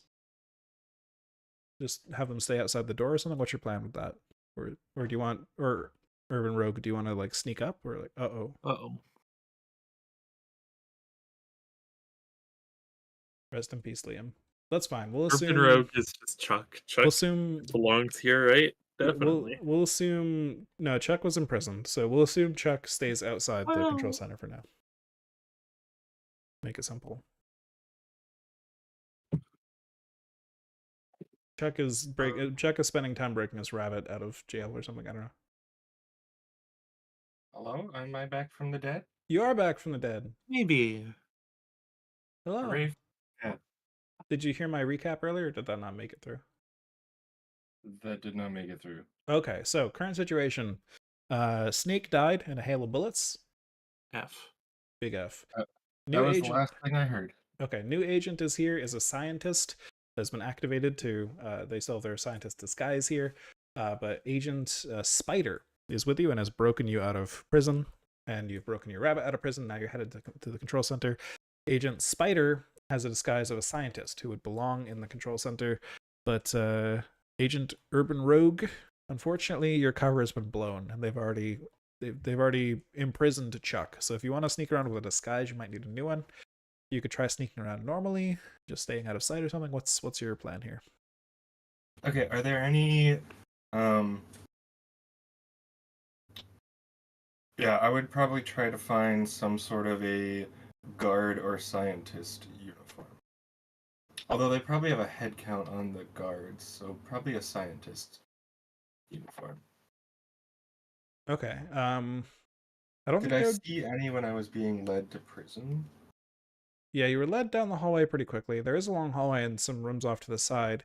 You could potentially try to find a scientist in a room, knock them out or kill them and take their disguise, essentially Hitman style. I would make you roll for that, but that's an option. Can I gesture Chuck towards a room where I know there's a scientist on their own? Sure. Subtly?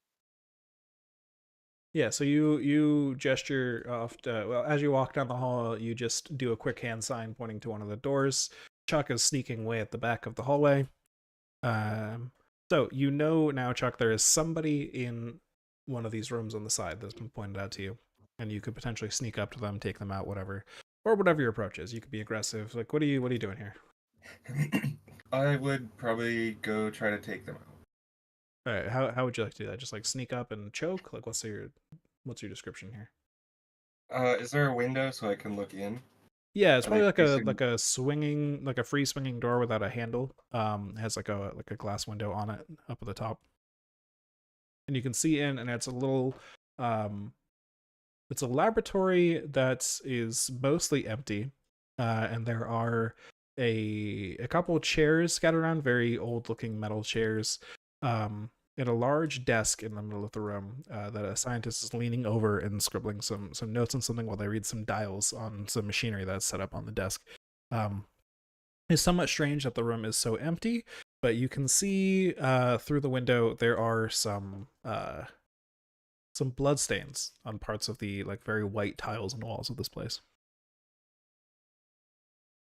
Okay, I'd go in there and try to knock them out with the blunt end of my blades. That way I don't get blood on the nice white coat. Okay, so are you like rushing them quickly to knock them out, or are you sneaking? Probably rushing them quickly if they're facing away from the door and not expecting it. Okay, so that would be a forceful roll then, if you want to burst into the room and just hit them quick before they can respond. That's an 8. All right, an 8 is a mixed success. So you rush up to them. What would be a good complication here?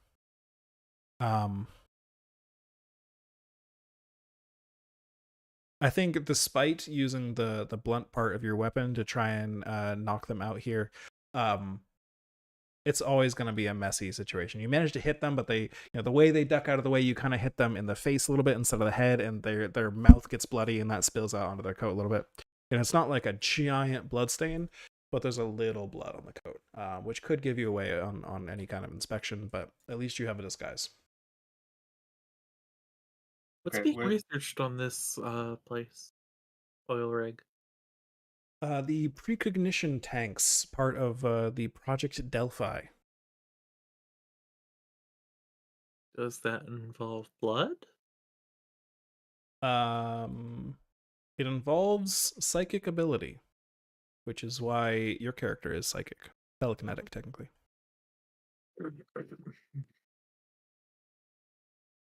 Now, why there's blood in that room, you can investigate if you want, Agent or Urban Rogue, but that's up to you, or you could just move on. Yeah, I would probably investigate it. I'd probably look for a wallet or something. A wallet, like on the scientist? Yeah. Okay, looking for like a badge. You'd probably find a badge. Probably not a wallet, but you'd definitely find like their identification card and stuff. And it looks nothing like you, unfortunately. But you could still potentially flash it or scan it on something or whatever. Okay, since it looks nothing like me, I'd probably keep it in my pocket. Okay, makes sense. but if I do need to scan it for a door or something, I would keep that. All right, sounds good. So you hold on to it just in case. They did not have any like weapons on them or anything, but they do have that badge in their disguise, which you've taken. So, all right, are you headed back to catch up with Agent Spider then, or are you going to do anything else in this room?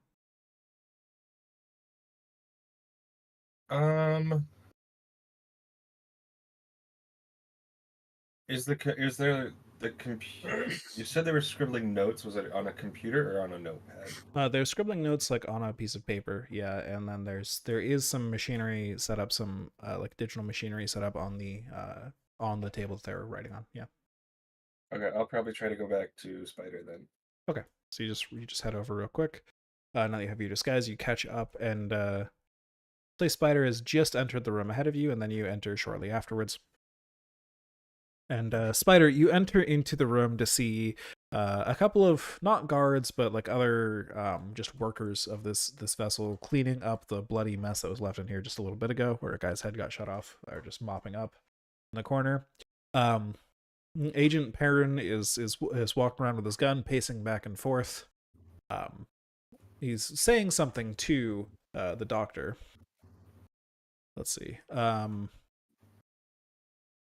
Says, something is off here. I don't like it. I'm gonna go check on the tanks. He'll walk out into a separate room on the other side of the center, leaving the doctor and the guards around the room. The guards that are cleaning? Actually, no, I apologize. I did that backwards. I'm sorry. The tanks are inside a test chamber, which is not the room you've entered into. You are entering into the control center, which is where the doctor is headed after the issue with somebody's head being blown off earlier. He said something about, like, my work has been disturbed by this awful racket. I will head to the control center. And he heads off, and so you sneak into essentially what is his office here. And there's a lot of different control panels around the place, a lot of computers and readings going off all around him. But the doctor is currently alone, actually, in this room as you enter into it. And so he'll turn around, and he would say, I don't know, let's see, what would be, what is your new character's, what's your new character's, like, gender, guy, the Spider? So we can go, like, what would be your code name here? Not your code name, but, like, what would be your cover name? Are you like a Natasha, or are you like a another what would people know you here as? What's your disguise? Natasha seems good in Russian. All right, let's do Natasha. So you say, yeah, Natasha, yes. Hello. This is a strange time for a visit. Is something wrong? Well, nothing's wrong. In particular, just, well, besides a shell gesture around everything. Yes, of course, but there's something wrong with the extraction process. Is the packing of our materials proceeding according to plan, or no? I think it's running a little bit behind schedule at the moment, but we'll be able to catch up quickly enough. Yes, okay. Roll me creative. Or, yeah, it's creative, right? Yeah, creative. 7. Okay, so we'll say as you're telling this lie, that's when the double doors open again, and Agent Urban Rogue steps into the room, looks around. He says, yes, according to the plan, sure, but who's this? I do not recognize you. And he's backing away from the door towards the console behind him, kind of reaching his hand out backwards towards it. Isn't this the new hire? I think Agent Chuck? It's hard to keep track of everyone, I'll probably not use Chuck again. Yeah, roll me creative again. Really? Okay. I rolled creative for natural 13, or not natural 12 for 13. Okay, natural 12, natural 13 on 2d6. Sheesh! You got those cheater dice, I guess. So, Okay. Yeah. Oh, yes, okay, yes, Chuck. Chuck, of course. Yes, how could I forget Chuck? Sorry, my nerves today. I do not know. Yes, okay. Why are you here? We have work to do.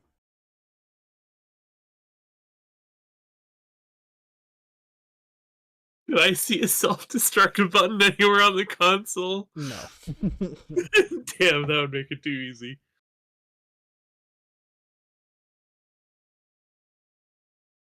You do, however, have the person that knows everything about this system here in front of you. We do, don't we? Mm.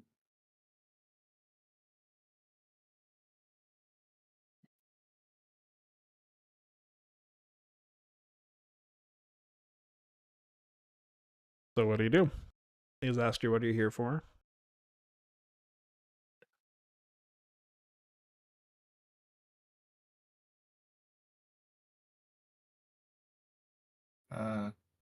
Natasha has been giving me a tour, seeing as I'm the new hire. They're showing me around and giving me the ropes. Is there anything you Yes. can teach me about this room? This is the control center. You do not need to ever be in here. You can leave now. Good for you to know where it is, but no, you can leave. Do not bother me. I have important work. Ah, what's your important work today, Doctor? We are packing up for the extraction. Did you not get the memo? No, I think my head may still be ringing a bit from the explosions earlier. Oh, are you close to them? Yes. My apologies. Yes, I was down the hall. Well, you should get that checked out. Please go see someone, and do not continue bothering me. Are you not the best doctor on board? I am not a wound doctor. No, I am well, I suppose I am a brain doctor, but not that kind of brain doctor. No, you know this, Natasha. I am much better at taking heads apart than putting them back together.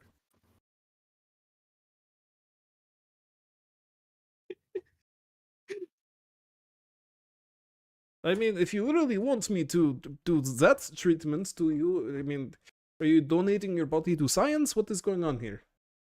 Please go see someone before you make a foolish mistake in silly decision.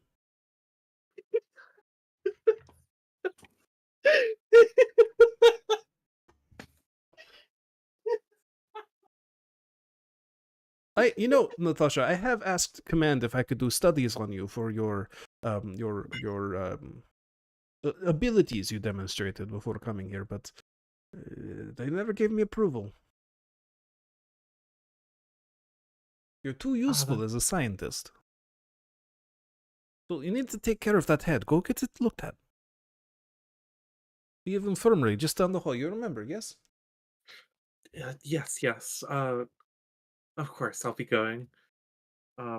Yes. I will turn towards the door and give Chuck a double wink as I exit. Is a double wink just blinking with both eyes? Like, what is it? No.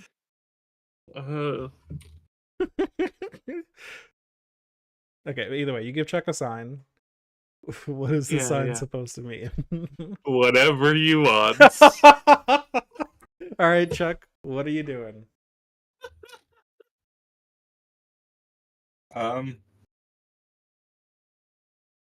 I do want to just stand outside the door, not go very far.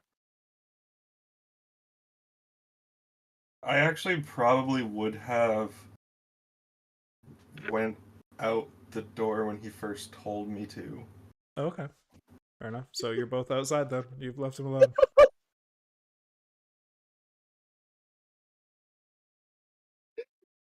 All right, I'm going to make what the game calls a roll of fate. We suck at our jobs, Liam. In which, to keep the story moving, I make a die roll to see what happens here. Whether something lucky happens or something unlucky happens to you all. And unfortunately for you, I rolled a natural 1. Oh, goody. So, you're here in this hall, outside the control center, and you hear You hear the doctor inside after you left pick up his radio and start talking to someone. You hear just his side of the conversation as he speaks with someone. He says, "Something is going on here. This is not right. There is all sorts of. No, I am in the control center. Yes, I am safe. It is fine. Did you do so? This new guy, Chuck, yes. Oh, Chuck just arrived, but he's here in the control center. No, he's here. I just saw Chuck. Oh, my God! You hear the radio click down. What are you guys Two doing? places at once. Hmm. So your cover is blown. You know he's probably about to do something with this information. What are you doing? So our mission was to extract or kill, right? Your mission was to Yes. extract or kill. Yes. You I'm also need tempted to just bring the ceiling down on his head. You also need to destroy the precognition tanks and ensure, like, confirm that they are destroyed and beyond repair, and then also sink the oil rig.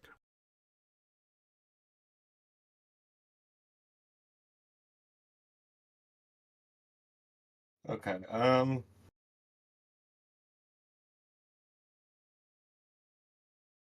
So Spider doesn't have any weapons. No. Alright, I would probably go back into the room and try to kill the doctor. Alright, just going straight to kill? Mm-hmm. Alright, cool. So you burst through the door, and he already has a pistol trained on the door. He says, "Stop! Do not move! I will shoot. What do you want? What do you want from me? I don't know. You do not have to do anything you will regret. Please, I have much information in my head. Just let me go free. You can do whatever you want with the other people here. We can make a deal. Yes. Yes, but what was that call about? Well, I'm sure if you heard me making a call, you already know. That's why I have a gun pointed at you. Yes. Now, please, you're going to agree to let me go, or I'm going to shoot you. What can I do to sweeten this deal? What do you need from me? Please, I value my life very much. I will let you live if you tell us how to destroy the station. Yes, so the entire station, yes. Can I pull some telekinesis bullshit? It depends on what the telekinesis bullshit is, sure. I want to steal his gun. Alright, you have telekinetic control over a single substance of your choice. So are you identifying metal Like as metal, your substance? yeah. Okay. Cool. Alright, what is your talisman? A mask, pendant, something you channel your power, which your psychic amplifier accessory, essentially. What does that look like? It will be a spider-shaped pendant with a bright red ruby embedded in it. Alright, so you pull the pendant out, you focus your energy through it. Go ahead and roll me forceful to try and yank the gun away from him, I think. 9. 9, okay. So you pull the gun out of his hand, it flings across the room towards you, and you're able to grab it from him. And he panics, he cowers on the floor, and he grabs his hair and starts pulling at it, like ripping chunks of his own hair out as he's hysterically panicking. The voice says, "No, please do not. No, it's fine. I'll tell you anything you want. Please, just let me go. Anything. What do you want to know?" Maybe we should take your head apart, Doctor. No, please. This is not necessary. Not necessary. Please, no, it's not.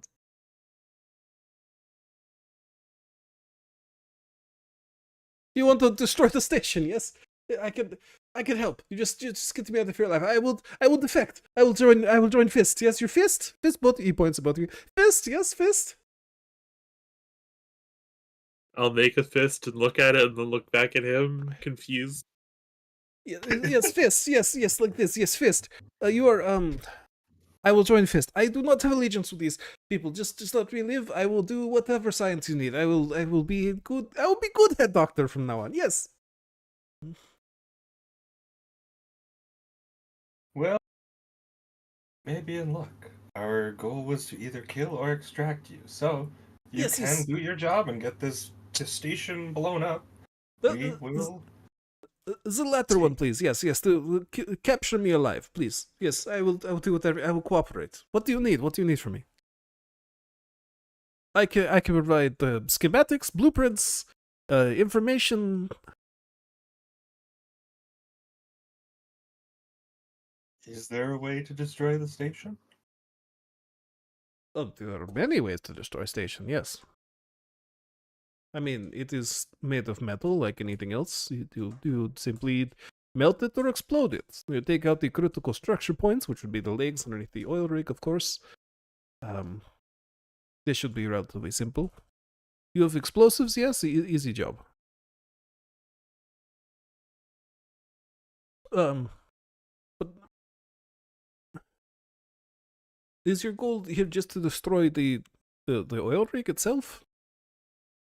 If you want to here, I am being as helpful as I can, alright? If you want to take out the tanks, the precognition tanks, so they can never be recovered, you'll need to destroy them separately. They're too tough for simple explosions and being sunk under the water. These Cyclops, they will pull them back up, they will fix them. You need to take care of these separately. Here, I have schematics. He grabs some pages from his desk and so hastily that he crumples them up a little bit, but he tries not to like make them unreadable, and he holds them out towards you like, schematics. I guess I'll grab the schematics, as long as Spider still has the gun trained on him. Right, so he hands you those, and you can see there are schematics for the precognition tanks, of which there are 3. And as you begin to read them, he'll say, "These are in the test chamber. Yes, these are the pride of Project Delphi. These are what we're trying to get out of here soon. They're all being packed up for delivery, so and extraction from this place, so they will not be damaged by the ship sinking. You will need to take them out separately. You can see there, yes, steel armored casing, right? You must remove this first or damage it in some way, whether by your bullets or explosives or something. Yeah, so get rid of that first. This is around the base of the tanks. Yes. Once you get through the armor, however you choose to do this, there are power plugs within. You need to destroy the power plugs. If you unplug them, they will simply plug them back in. No good. Destroy. Then, finally, once the power plugs are gone, you can see down beneath them to the machine heart of each tank. You must shoot the machine heart. You'll know it when you see it. Very fragile. You shoot it, it is unrecoverable. They can no longer fix it. Not without my help, at least. Not without schematics, but you destroy schematics, yes, and then no big deal.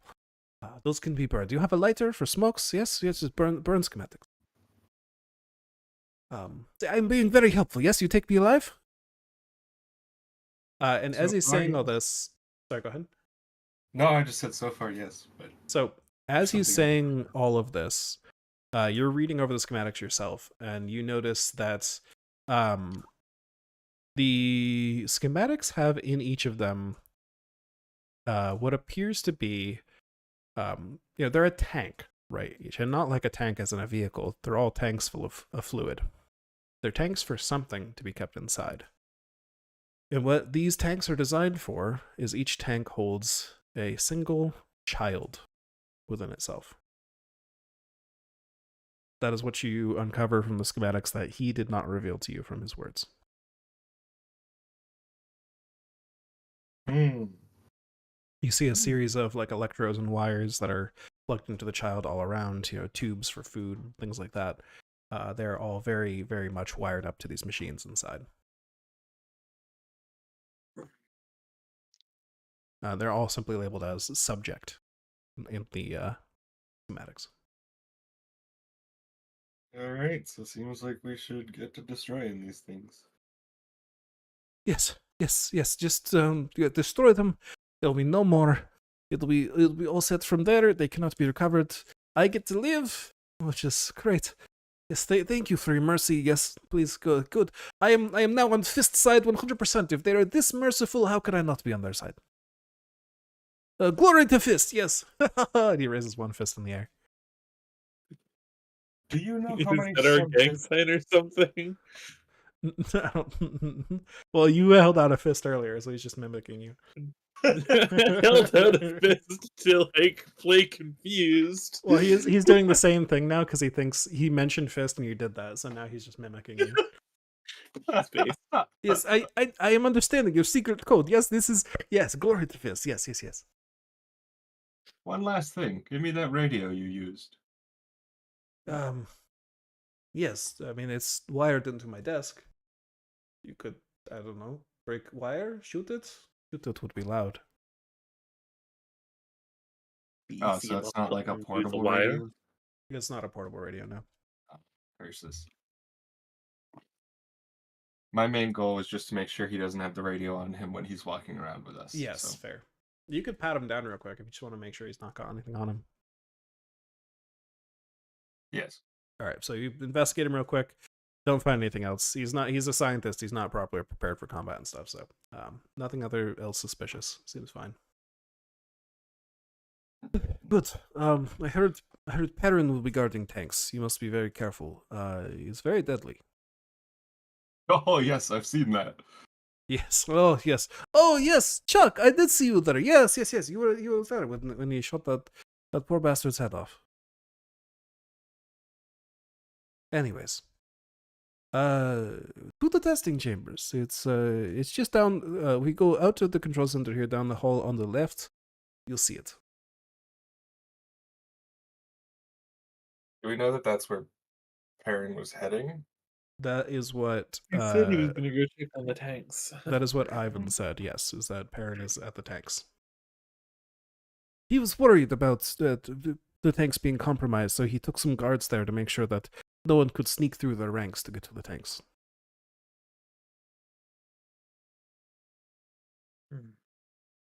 Yes. Looking at the schematics, is there any way to... Because it said the casings were on the bottom of the tank? Yeah, there's like so the tank is like a tube that has like a child in it, right? Beneath the tube is like the base. The base has armor around it. Underneath the armor is like the wiring you need to destroy, and then there's the machine heart underneath that. So there's like multiple layers to each one. Okay, on the schematic, does it show how thick the floor is under them? The tanks themselves are not like built into the floor; they're separate. So the armor goes underneath. They're going to be transported. Okay. Yeah.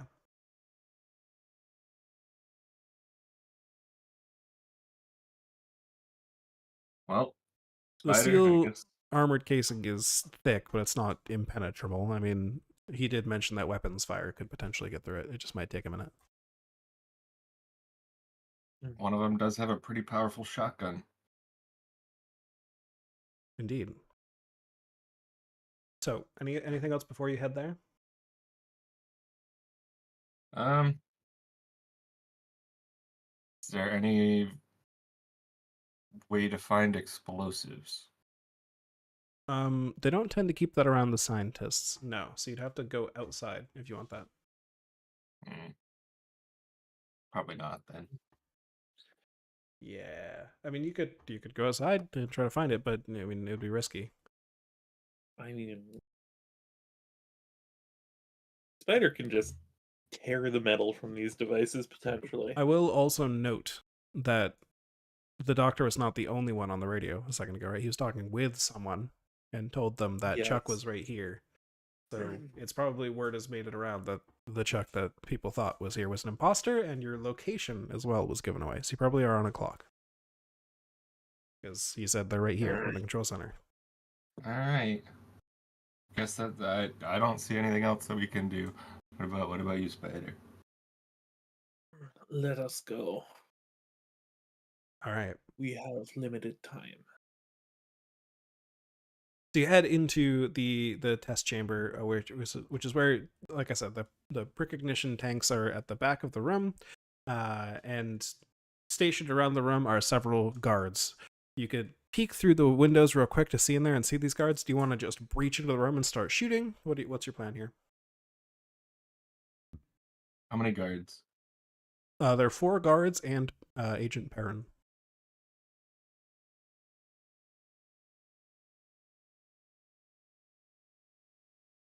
I mean, at this point, I don't have a gun, so if I go in, I'm running up to them. Yeah, fair. I have a plan. Um, is there a place to hide nearby? Outside the room? Yeah. Yeah. Inside the room? I Yeah, mean, outside the room. sure. Do you mean like in the hallway, hiding from people coming down the hallway, or like from the people From inside the people room? coming out of the door. So if people came out the door, you want to be hidden from them. Okay.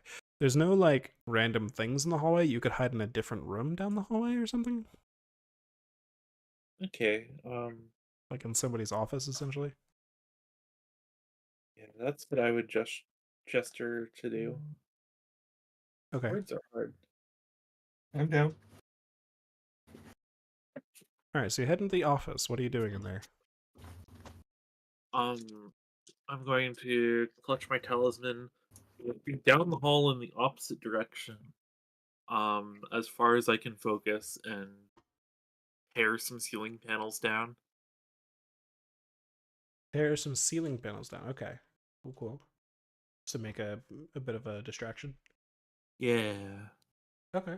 That sounds creative since you're trying to distract. Okay. Okay.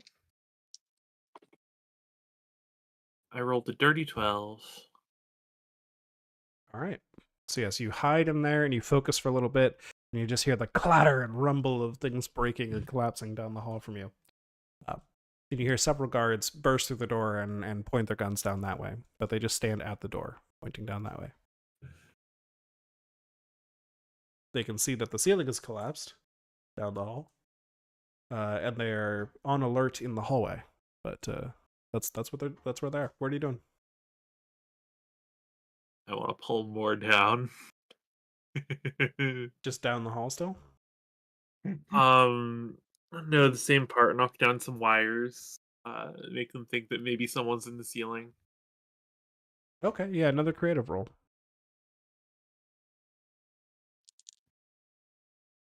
Seven. All right. They maintain their current position and just start shooting at the ceiling. Just someone's up there. Go.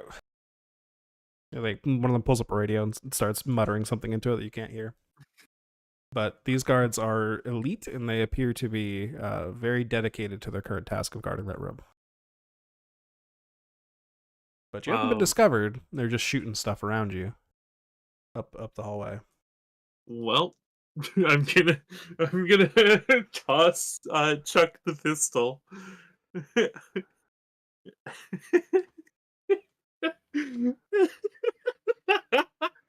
All right, so did only 2 guards come out? Only 2 guards came out. Yeah. And the pistol does 1d6 damage. I'm gonna give that to Chuck, and I'm gonna count down with my hand. 3, 2, 1. And hope that Chuck understands the signal while I attempt to pull down the ceiling on one of their heads. All right, that sounds forceful. Go ahead and roll that. Yes. I roll forceful to shoot. The other one? It depends on how. If you're like rushing up to them in close range and kind of like shooting them with the gun like against them, that would be forceful. If you're taking aim, that would be reflexive. Also Okay. 7. Also 7. Okay. So I believe just generally whenever you attack without a weapon, this is otherwise in this game, you roll 2d6 and take the lower result for your damage. So you collapse the ceiling tile in on one of them, but I mean, unless you have a feature that lets you do damage with your telekinesis doesn't do too much. So you bonk one of them on the head with some metal, which hurts a lot, and depending on your rolls, could still knock him out. But yeah. I got 3. Okay, so 3.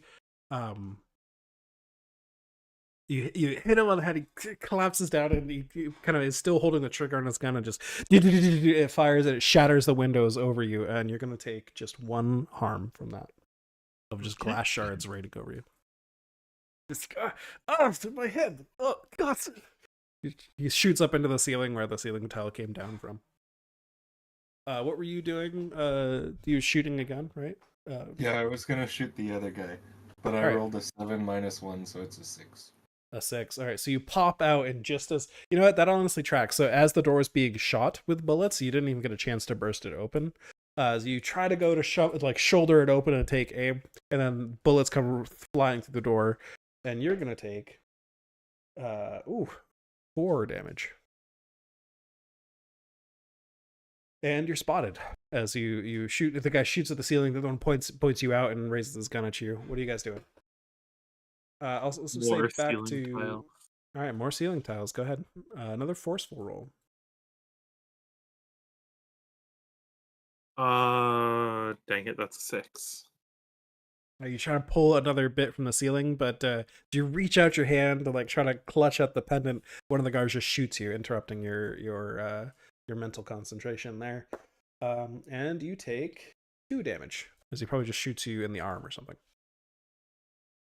Your hand that you're holding out just shoots that arm. Well, that's quite rude. What are you doing, Urban Rogue? I would probably try to rush the guard I missed and attack him with my kunai chain. All right, Because give I'm me. better at that. Yeah, I'll let you choose forceful or reflexive here, and Oh, forceful. All right, so you're probably using it in a more brutal way rather than an elegant martial arts way. As you rush up and you're just hitting him with the chain and then stabbing him and that kind of. So I go ahead and rolled roll a that. 3. Ooh, is that? Do you have a +1?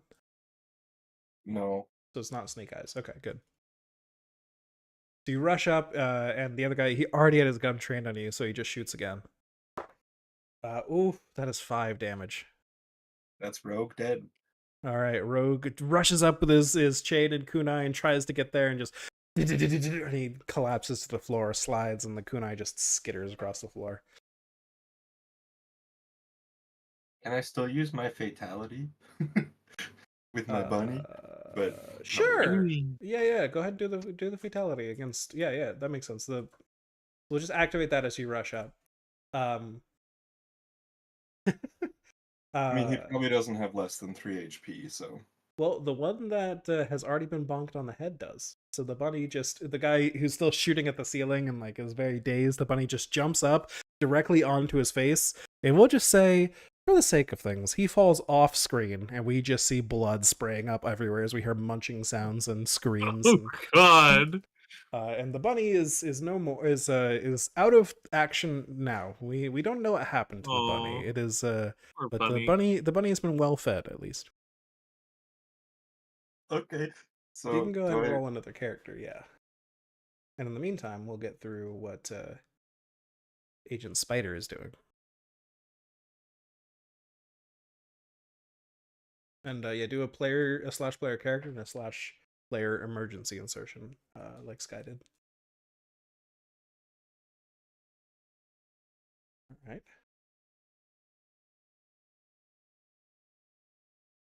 Radioactive. Interesting. Oh. All right, you deploy normally. That's good. You can track anything that leaves a trail as.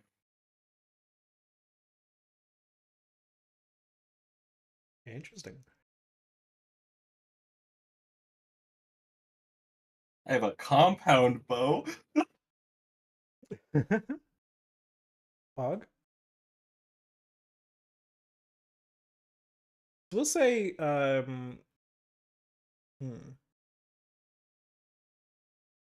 You know what? Go ahead and roll me reflexive, Liam, and come up with a name for your character. Reflexive roll was 7. 7. Okay. What's your character's code name?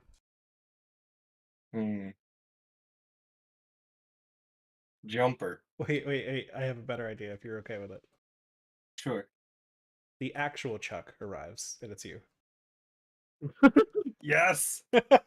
So your new character is codenamed Chuck, who from down the hall fires an arrow, and go ahead and roll your d6 damage.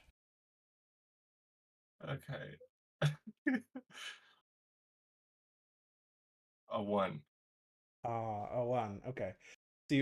So this other guard is aiming their gun at Spider when all of a sudden the arrow just pierces through their forearm, and he looks down and goes, "Ah, fuck!" and then points his gun down at you, Chuck. But that's how you enter the scene. Is you are the other Chuck that has arrived on the scene now. What are you doing, Spider? I want to take my pistol back from Okay, sounds good. Take Chuck's body. Makes sense.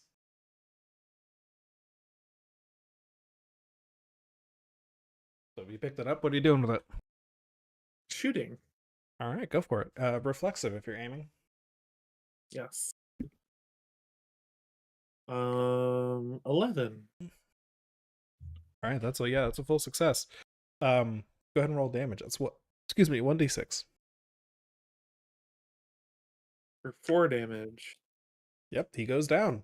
So he looks down, distracted momentarily by the arrow. He looks down to point his gun at Agent Chuck, and then just pop, bullet directly in his dome, and he falls over to the floor. And you start to hear boots on the floor rushing inside the test chamber now. I have a stupid idea. The door's open in or out? Oh. Hell yeah. Okay. What's your idea? I want to wait for one of them to start opening the door and then just forcefully close the door and bonk them with it. Okay, one of them kicks the door open. And if you want to just close the doors rapidly, just, roll, I guess, forceful. I rolled a 5. Okay, so since he kicked it open, he draws his foot back quickly enough that the door just slams shut in front of him, and he's just standing there. And then he sees you through the door and just shoots through the window. Aww. For 2 damage. Ow.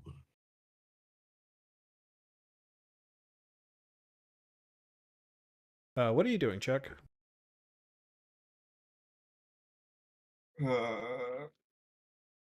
I'm gonna take aim and shoot the other person. The one that just shot through the window. Okay, yeah, that makes sense. Since the window got shot out, you could probably shoot an arrow through it. And this is reflexive, right? Uh-huh. 11. Ooh, that's a full success. Roll that damage. So I roll a 1d6. That's a 5. That guy goes down.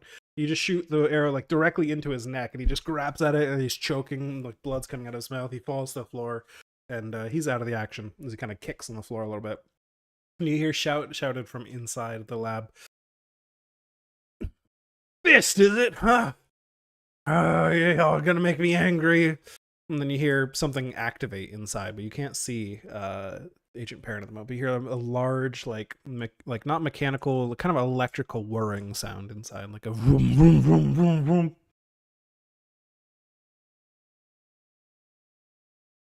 It's a stupid plan, but I want to do the same thing that I just tried. Okay. Whoever comes out the door next. Okay, yeah, so sure, we'll say the last guard does. He pushes open the door again, shoves the other guy out of the way. Why not? Ooh. I rolled a 4. Alright, again, you slam the door Everyone keeps closed and he getting just shoots the gun at you. worse. Yep. Fortunately, you were ready to dodge this time. You only did 1 damage. Okay.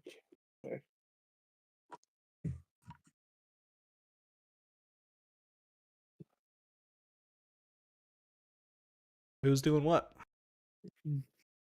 Doors are just Y'all, not working for me today. Yeah, y'all can just jump in and say things without me asking, by the way. That's okay. You have ideas, So- just go for it. The final guard just shot Spider, right? Yeah, there's one more guard, and then there's Perrin.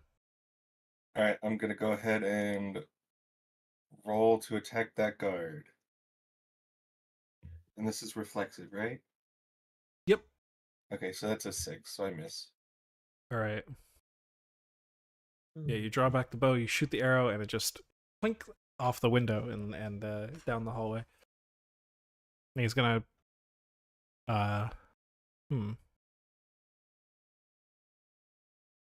Yeah, I don't think he can shoot back super easily from his current angle if you're down the hall.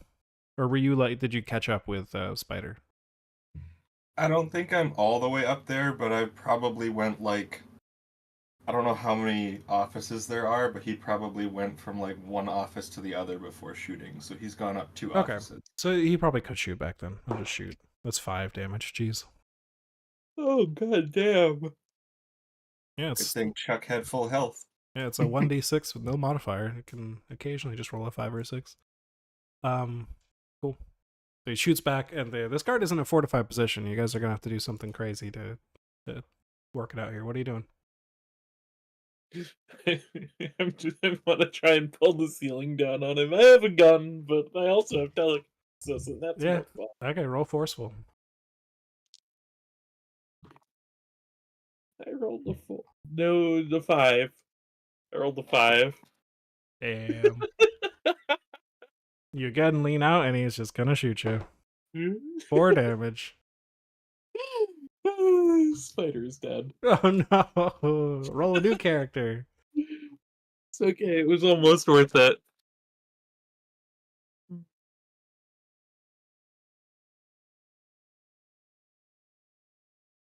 In the meantime, what are you doing, Liam? So how does the hunter ability work? You can track something. It sounds like. Yeah, so I need to have found it, so I can't track Cyclops guy. I mean, you can't see him right now, so you could track him. Yeah. Also, yeah, you could track Cyclops guy. Why not? I thought it was when you find it, you can roll tactical to observe it without So detection. you can track it. No roll. You can just track it. So you already, so even though he's hiding, you know where he is because you can just track him. He leaves the trail currently because of his boots, which I'll explain in a minute. So yeah, you just know where he is. When you find him, and you found him, you could roll tactical to observe without detection. However, he's already kind of detected you, so I don't know if you could like observe it without detection, if that makes sense. Well, like if at you this were... point, Sorry, go ahead. At this point, I just want to do the fucking Hail Mary, where if he gets close enough to me, I'm just gonna take off my bandages and just burn his ass. Yeah, fair. So you just want to run into the room and do that, or like, what are you doing? How many offices would you say I'm away from the main room now? Entirely up to you.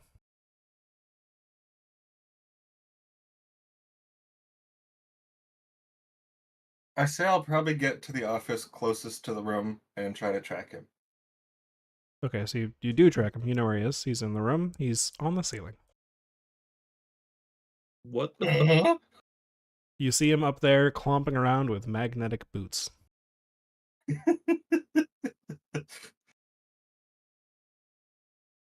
Okay, so if I radiate him, would I be close enough with him on the ceiling?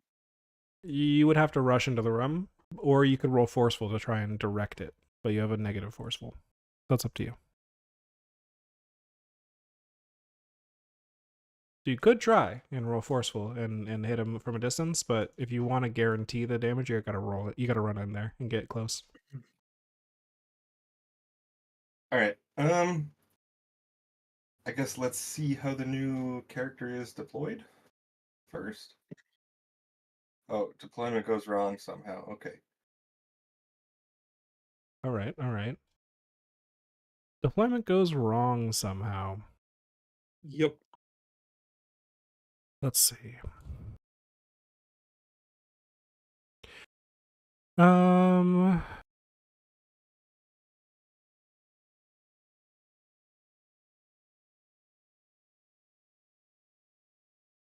I think Agent Chuck, you were given a special phrase. And it's just a bunch of syllables that sound like gibberish to you. But you were told that when you get close to your objective, you should shout these to get some extra assistance. So would you shout those at this point? I would shout them when I run into the room. All right, so you run into the room, you start shouting them, and the last guard in here was a sleeper agent. And these words are what trigger the awakening of this person's mind back to Fist's side and get them back on your side. And the thing that's gone wrong here is you're going to take the harm that this guard has suffered so far, which I think was only a couple points, right? Like 3? 2 or 3? I don't know. So we'll just say you take 3 damage in your deployment here because you've been shot up a little bit. But you basically take over this guard's body. However, in trade for that damage, I'm going to give you the 1d6 gun that the guard was holding. So you have that at least. And now you're about to take 2d6 damage. True. I might just die. Do you wake up and you're like, oh shit. Glory to Fist. Do you hold out your fist in an awkward gesture? And then I just fucking die. Yeah, so go ahead and roll 2d6 to try and just hit everybody in this room. That's an 8. Sheesh. All right, how much is your new character left with? 8? Oh no, I think you have 1 health left. Oh no. Okay, you're down to 1 health already. Better make it count. I'm gonna say since you ran into the room, you did this damage to the tanks as well. So you run in and you just eject this radiation everywhere, and you just see like the bodies inside the tanks like squirm a little bit, and like electricity runs up and down inside the tanks, and they kind of vibrate, and like some of the glass breaks a little bit, and fluid starts to pour out of them in different angles, and the armor plates underneath start to just like melt away under this like electrical energy that's running across this thing. Something is shorted inside these machines, and they're beginning to overheat rapidly. Like smoke is pouring out. So you've done 8 damage to the tanks already. And right before the guy shoots me, I'm gonna yell, "And this is the real Chuck!" All right. Very good. Very good. I don't think you rolled. So let's see. You just did the damage. So there's no consequence yet. You still have your action. I guess let's give the action to the new character. What is the new character's name? How about Sleeper, since you're a sleeper agent? How about Scorpion? Scorpion, okay. What does Scorpion do? I want to summon a monster. Oh shit. Once permission, you may use your computerized monster index to summon what the fuck? A monster from the barcode of any real life object you have with you. Okay. So do you have a real life object near you, Sky, that has a barcode on it? Well, I see a barcode on my meds, but it doesn't have numbers. Okay. Hold on, let me try this meds. Oh, this one has numbers. Perfect. This is the benefit of having lots of meds. I always have barcodes. Okay. So roll a d6 and add the lowest number. Yeah, that's. I guess you don't roll it, but just keep that in mind. The lowest number on the list 0. of numbers. That 0. I guess 0 counts. So you have it does 1d6 damage. The highest number is the HP. 8. Okay, and then the middle number. I guess just an average. Average or median? Let's go with median, I guess. 2.5. 2.5. So let's just round that up to 3. It has 3 armor. Oh, it says round down. So yeah, 2 armor. Okay. What is the appearance and name?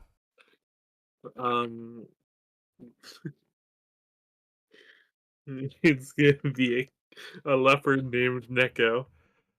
Okay, a leopard named Neko, and now we work out a power based on the object itself. So if they're meds, perhaps it's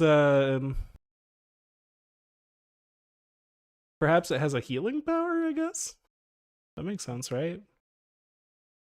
Sure. We'll say let's say it regenerates one health every time it takes an action. Okay. I don't imagine it'll take many actions because I'm about to die. Well, your monster But- will persist. Ooh. You might just be playing as the monster.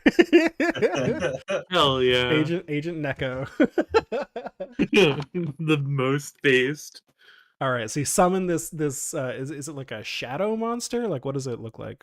I guess I didn't. It's like a snow leopard. Oh, snow leopard. Okay, so but when you summon it, does it like rise from the shadows, like come through a portal, or do you just like digitize it, or like what is it? I guess it's a computer monster index, huh? Yeah. Okay, so we'll say it like hologram digitizes and appears, but it's like a solid object. Makes sense. Cool. Just jump out of one of the computers. How about we just let that leopard go ahead and take an action? All right. I want it to bonk. You'll hear her parents like, "What the fuck?" and point his shotgun down at it. No! The leopard will jump up and try and bite. All right, that sounds reflexive, I guess. Do I use my stats for that? Or Hold on. Damage, HP, armor.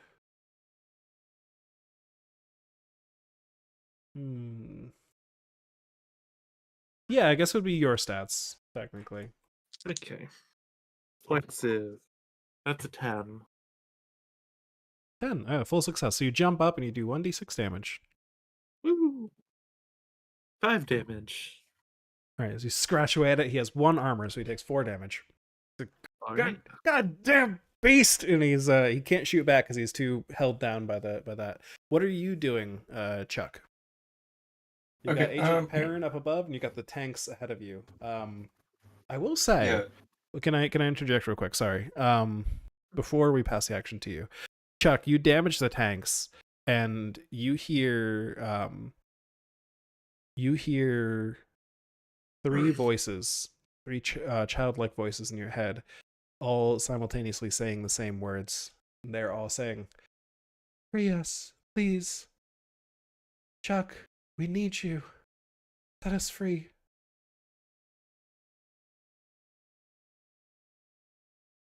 But it is your action. So, if I reapply my bandages, is that just my action? Because my radiation, it will temporarily dissipate, but you will quickly waste away and die if your treated bandages are not reapplied. Yeah, I guess you would be under fire. So I'd say like because no, the Neko's distracting you. So I'll say if you want to just reapply your bandages real quick, that's fine. It wouldn't be an action, no. Okay, I'll reapply the bandages, and then shoot Agent Perrin. Okay. A 10. All A right. double 5. Yep. So you pull back the pistol that you got, and you take aim and shoot. And what's the damage? Roll. A 1. Damn it. All right. He takes no damage because that does not pierce his armor. I mean, that would make sense with the pistol round bow. just bounces off his helmet. Oh, it's a bow. Oh, the bow, right? Oh, I thought you had a pistol. I'm sorry. You said yeah. That makes sense. The bow, yeah, just clinks off his helmet. He laughs at me. Yep. Actually, he's too distracted by the cat that is currently mauling him to laugh, but he tries. Oh, fair.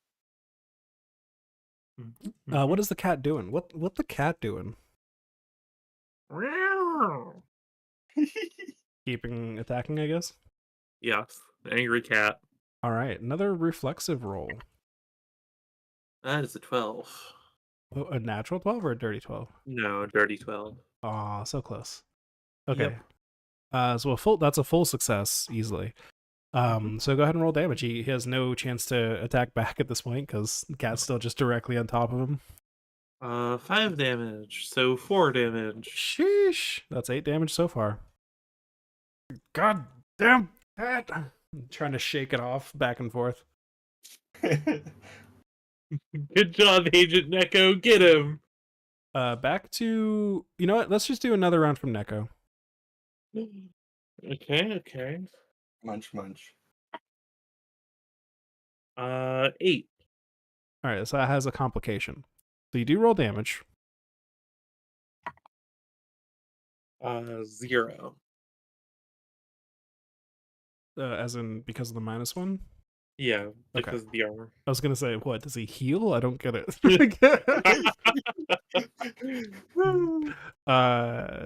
All right, so he finally manages to pull something on one of his wrists, a little cord, and there's like a pulse of electricity from the gloves he's wearing, these metal gloves. As the electricity arcs between them and uses them to shock the cat off of him. And the cat is going to take a full 6 damage minus the cat's 2 armor of being shocked off of the off of Agent Perrin, who's on the ceiling. The cat falls to the floor, but yes, he still has some health left in it. Okay. Now back to Chuck. Alright, since the arrow did nothing to the guy up top, did any of the schematics get communicated to Chuck? Sure, probably. Okay, so his task is to destroy what seems weakest on the pods, on the armor. The armor is like melting away, and you can start to see some of the internals. Chuck knows that there's some wiring that needs to be destroyed, and then a machine heart for each tank. Alright, so he would probably go and try to get to the heart. Yes, so the wiring is in the way. It's layers, but you can, yeah. You can destroy the wiring to try to get to the heart, if that makes sense. Okay, I guess I'd try to pull some of the wiring out, which is not good because I have -2 to forceful, but... I mean, you could shoot it. If you Okay, want. yeah, I guess I rolled a 9 to shoot it. All right, a 9 to shoot it is indeed yep. So you shoot the arrow down, and you pierce some of the cables, and they all begin to fall away, and you can see the arrow has sunk down deeper into the machine, and you can see the machine heart, which is a bunch of like tubes and wires all plugged into this one. It looks like a heart, and it makes sense that it's called a machine heart. There's a couple of gears sticking out of it, and it's constantly pulsing something that is going up through the tubes and into the tank.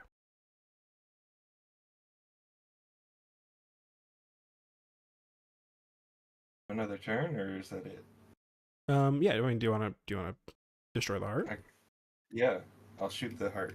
All right, you pull back your bow, and I'm not even going to make you aim for it this time. You just shoot the heart. And now I roll a d6. You shoot the heart, and the machine shuts down with a loud, like, humming sound that you didn't even realize was in the room before, going away.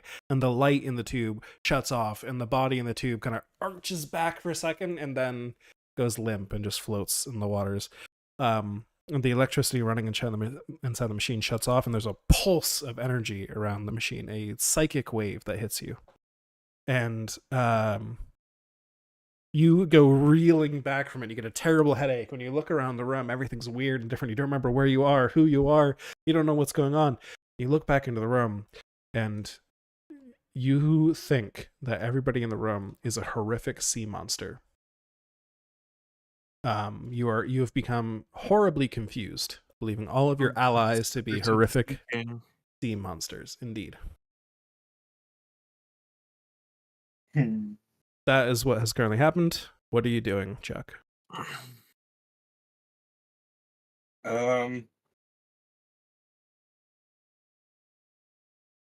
Is the one on the ceiling, is he a horrific monster? Sure, we'll say everyone's horrific monsters. I feel like that would be the most alarming, to have a sea monster on the ceiling. That's not what I would probably shoot at. Yeah, sure. Pretty based. Roll a 10. All right, so you go to shoot him. You land a hit. Roll a 2. Haha, he takes 1 damage. He does take 1 damage. Very true. The arrow just sinks between a couple of gaps in his armor, which is funny because you couldn't even see his armor. You were just aiming at the sea creature generally. But you managed to get him. God damn it! And then that was was it a 10 you said, or 7? It was a 10 to hit. Oh, it's 10 to. Oh, so you just hit him perfectly. Okay. What is Spider doing? Or Neko?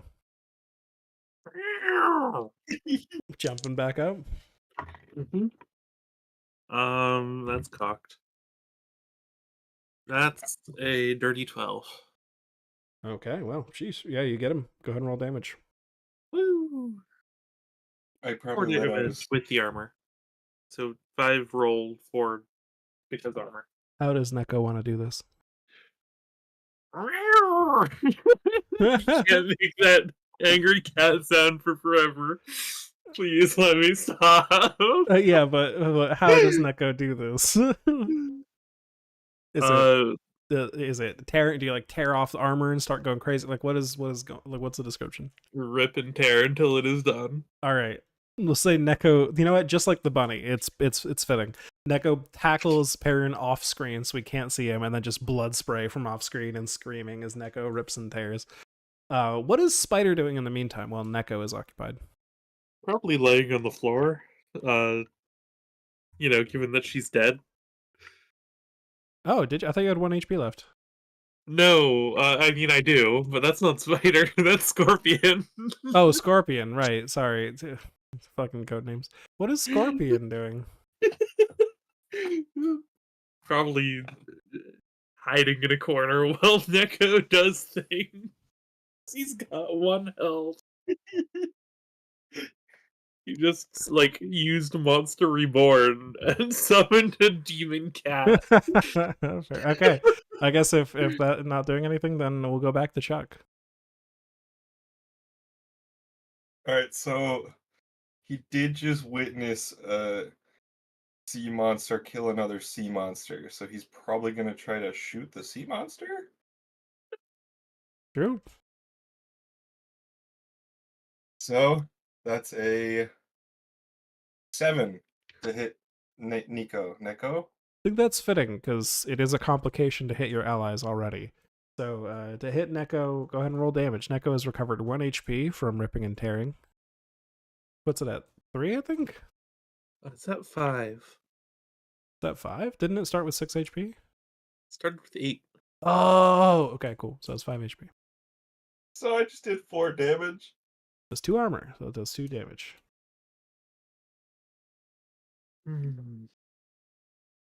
You shoot Well, you know what we arrow do. into Neko. You rip and tear until it is done. Is Neko attacking? Yes, Neko has been attacked, and Scorpion is hiding in a corner. All right, Unable to get the demon cat. go for it. Everything's going wrong. That's an 11. All right, roll damage. 3 damage. That puts Chuck on 1 health. You hear the voices from the tubes now, just 2 voices coming out again and saying, "Please, free us. Do it quickly. We don't have much time." At this point, Chuck would probably yell, "I'm not gonna free you, you're all sea monsters!" Oh god, oh fuck. What is Chuck doing? Scorpion just hides his face in his jacket, bleeding heavily. I mean, he's gonna shoot the cat again. Because it's a fucking sea monster that just attacked him. Okay, that's a 4 to hit. All right, so Neko gets to roll damage.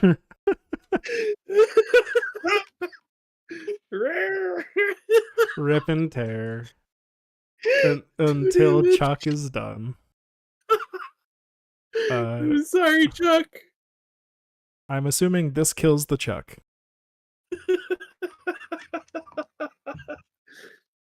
So go ahead and roll a new character.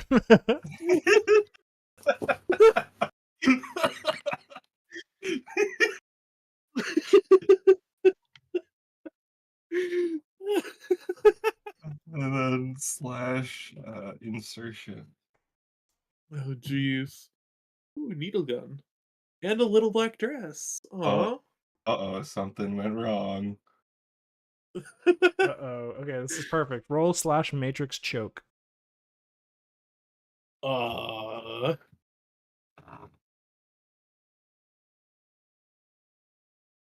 Liam. I don't see that one. Oh, Matrix choke. There it is. I don't like hearing that. Bribe anyone in charge. All right. So a choke score is something you a choke score is something you what's the word? Why am I it's right on the tip of my tongue. Something you resort to when situations are rough, and a choke score of 1 means you do it basically anytime there's trouble. So your character, literally anytime something comes up, usually you roll a d6, and if it's equal to or less, or if it's equal to or greater than the number, you do the action. But a choke score of 1 means it's always greater. So basically, whenever anything comes up, you try to bribe people. How much money do I have, or do I need to use? We don't track real money in the game, but you probably just try to, maybe Oh, you're. I have seduction and a little Hog. black dress. Perfect. Oh, guess we're doing stuff. Yo. So if you choke, you must either drop everything you're doing to perform the listed action, or you immediately create a psionic shockwave from your skull, with the concussive force of a frag grenade. Sheesh. Okay, so if you don't do the choke thing every time, then your head explodes basically. And then you can Code seduce name? people. I think codename Nighthawk works with the little black dress. All right, so codename Nighthawk in a little black dress kicks open the doors from the outside, despite the doors opening the wrong way. They still kick open the doors and enter the room. But something went wrong. And so what went wrong is there's a lot of psychic stuff going on around you already, which is what the breakdown trait refers to. So I'm going to make you roll that choke score immediately, which you automatically fail. So you need to bribe someone or explode. Is how your deployment goes. Is the head doctor here? No. So there's everyone in the room is dead. The only person in the room is Scorpion and a cat. I guess I would go to bribe Scorpion.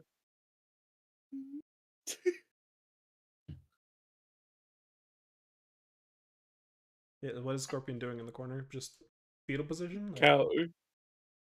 Cowering, hiding in his jacket. Okay. Burning Letting from the DB cat patrol around the room. covered in radiation burns. Yeah. Nighthawk would probably go up to them and just like kneel on the ground and be like, "Hey, is there anything I can do? What can I do for you? I need help somehow. What can I do?" The burns! They hurt! I don't know what that means. I need to give you something. I need to do something for you. I need to help. The burns! What am I trying to do? So if you're trying to bribe them, right, you probably need something you need from them. So maybe try to get them to do something with the cat. I don't know, right? Like try to bribe them into doing something with the cat, and they need to offer something for the cat action, I guess. Just offering some suggestions here for how to make this a bribe and not just a helping hand. Okay. How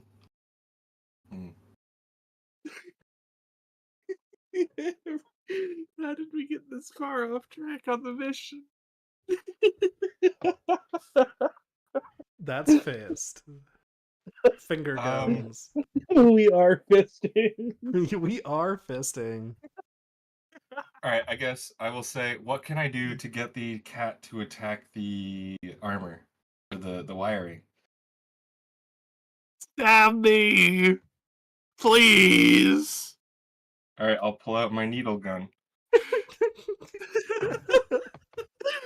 And you just put Scorpion out of their misery.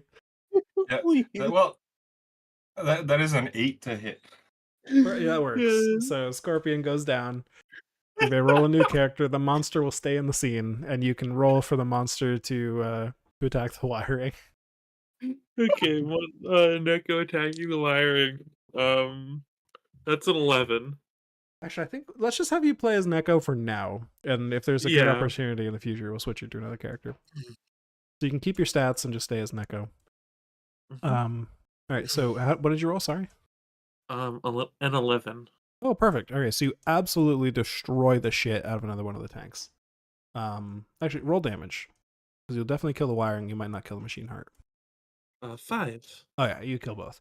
So you tear through the wiring, and there's the machine heart inside, and it looks like a biological heart to some degree. So Neko just tears it out of instinct because that's what Neko does. Just rips and tears. First. And again, there's a psychic shockwave, and you know what that means. I roll a d6. You brought the cat. All of you are thrown back across the room by some incorporeal force, and you all take 1 damage. You're thrown away from the tubes, and there's 1 tube left. Doesn't that kill the cat? The cat has more HP now, right? Mm-hmm. It had 5, it took 2, right? it's back up to 4. Oh, I forgot I had armor. Yeah. Wait, so it doesn't even take damage from that 1 damage, the armor, right? That's right, yeah, it takes 0. So it should be a 5 then. I'll say because this was like a psychic thing, this is armor piercing. Let's just give it that for something. 4. Cool. So you all take that damage, you're thrown back. I'm not gonna make you roll the choke thing again. That's fine. That's funny, but I'll not do it right this moment. Alright, what are you doing with the last tube? I don't know your new character's name, right? It was Nighthawk. Nighthawk, thank you. Nighthawk, what are you doing? I guess I'll roll to attack it. Yeah, go for it. Needle gun? Yeah, it's a 6. Doesn't hit. Okay. Yep, you try to shoot at the thing and the needles just hit the tank instead and fluid starts leaking out and the child inside says in your head again, Please, set me free. Do it quickly, please.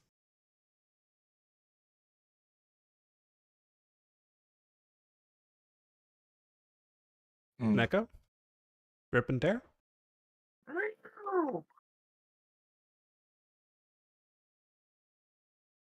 That's a 9? That'll do it. Go ahead and roll damage. For 4 damage. Nice. Alright, that'll do it. So you tear through the plugs and the machine heart, you rip and tear as usual. And another d6. Oh god. Another wave rolls over all 3 of you. And suddenly, the scene that our quote-unquote audience is seeing, that all of us are the audience, shifts. We all see a flashback. We see a table ahead of our vision from a very low angle with a lot of people seated around the outside. Bright, colorful decorations all around. It is a picnic table outdoors. It's a bright, sunny day, and a tall lady is carrying in very casual clothes, is carrying in a birthday cake with sparkling candles, with a little birthday hat on her head, and she's walking over singing, "Happy birthday." Sets the cake down in front of the viewer. You can feel a smile curl up around your face as you look around at all of the beaming faces around you. And you lean in, blow out the candles, and the memory ends. And the 3rd child has died. Neko has no idea what any of that meant Yep. in any context. Neko just shakes her head like Beep, beep, like beep, boop. taking off water, just like, what the fuck? Almost like a sneeze, like.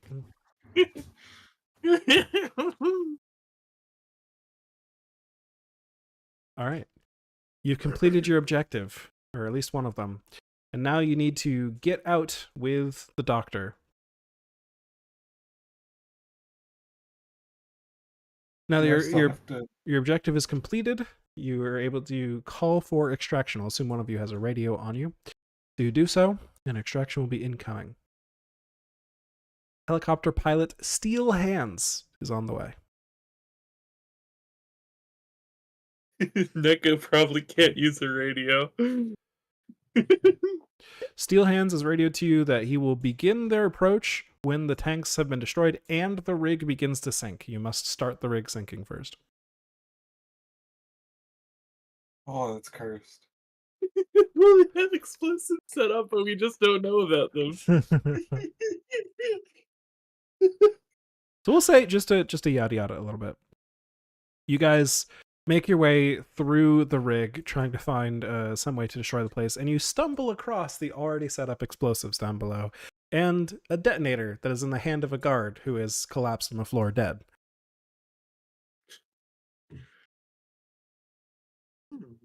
1 + 1 = 8.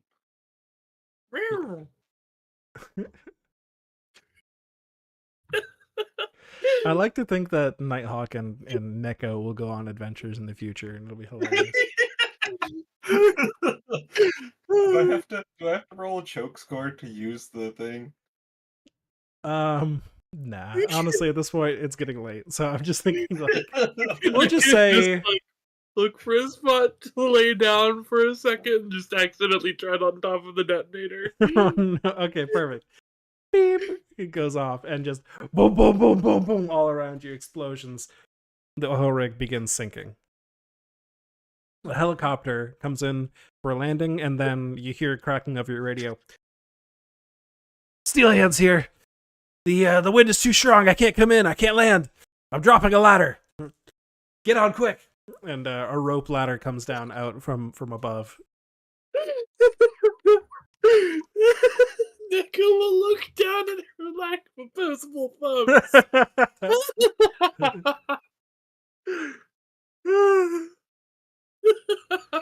Is there any way for it to hold on to Nighthawk's back as it climbs up the ladder?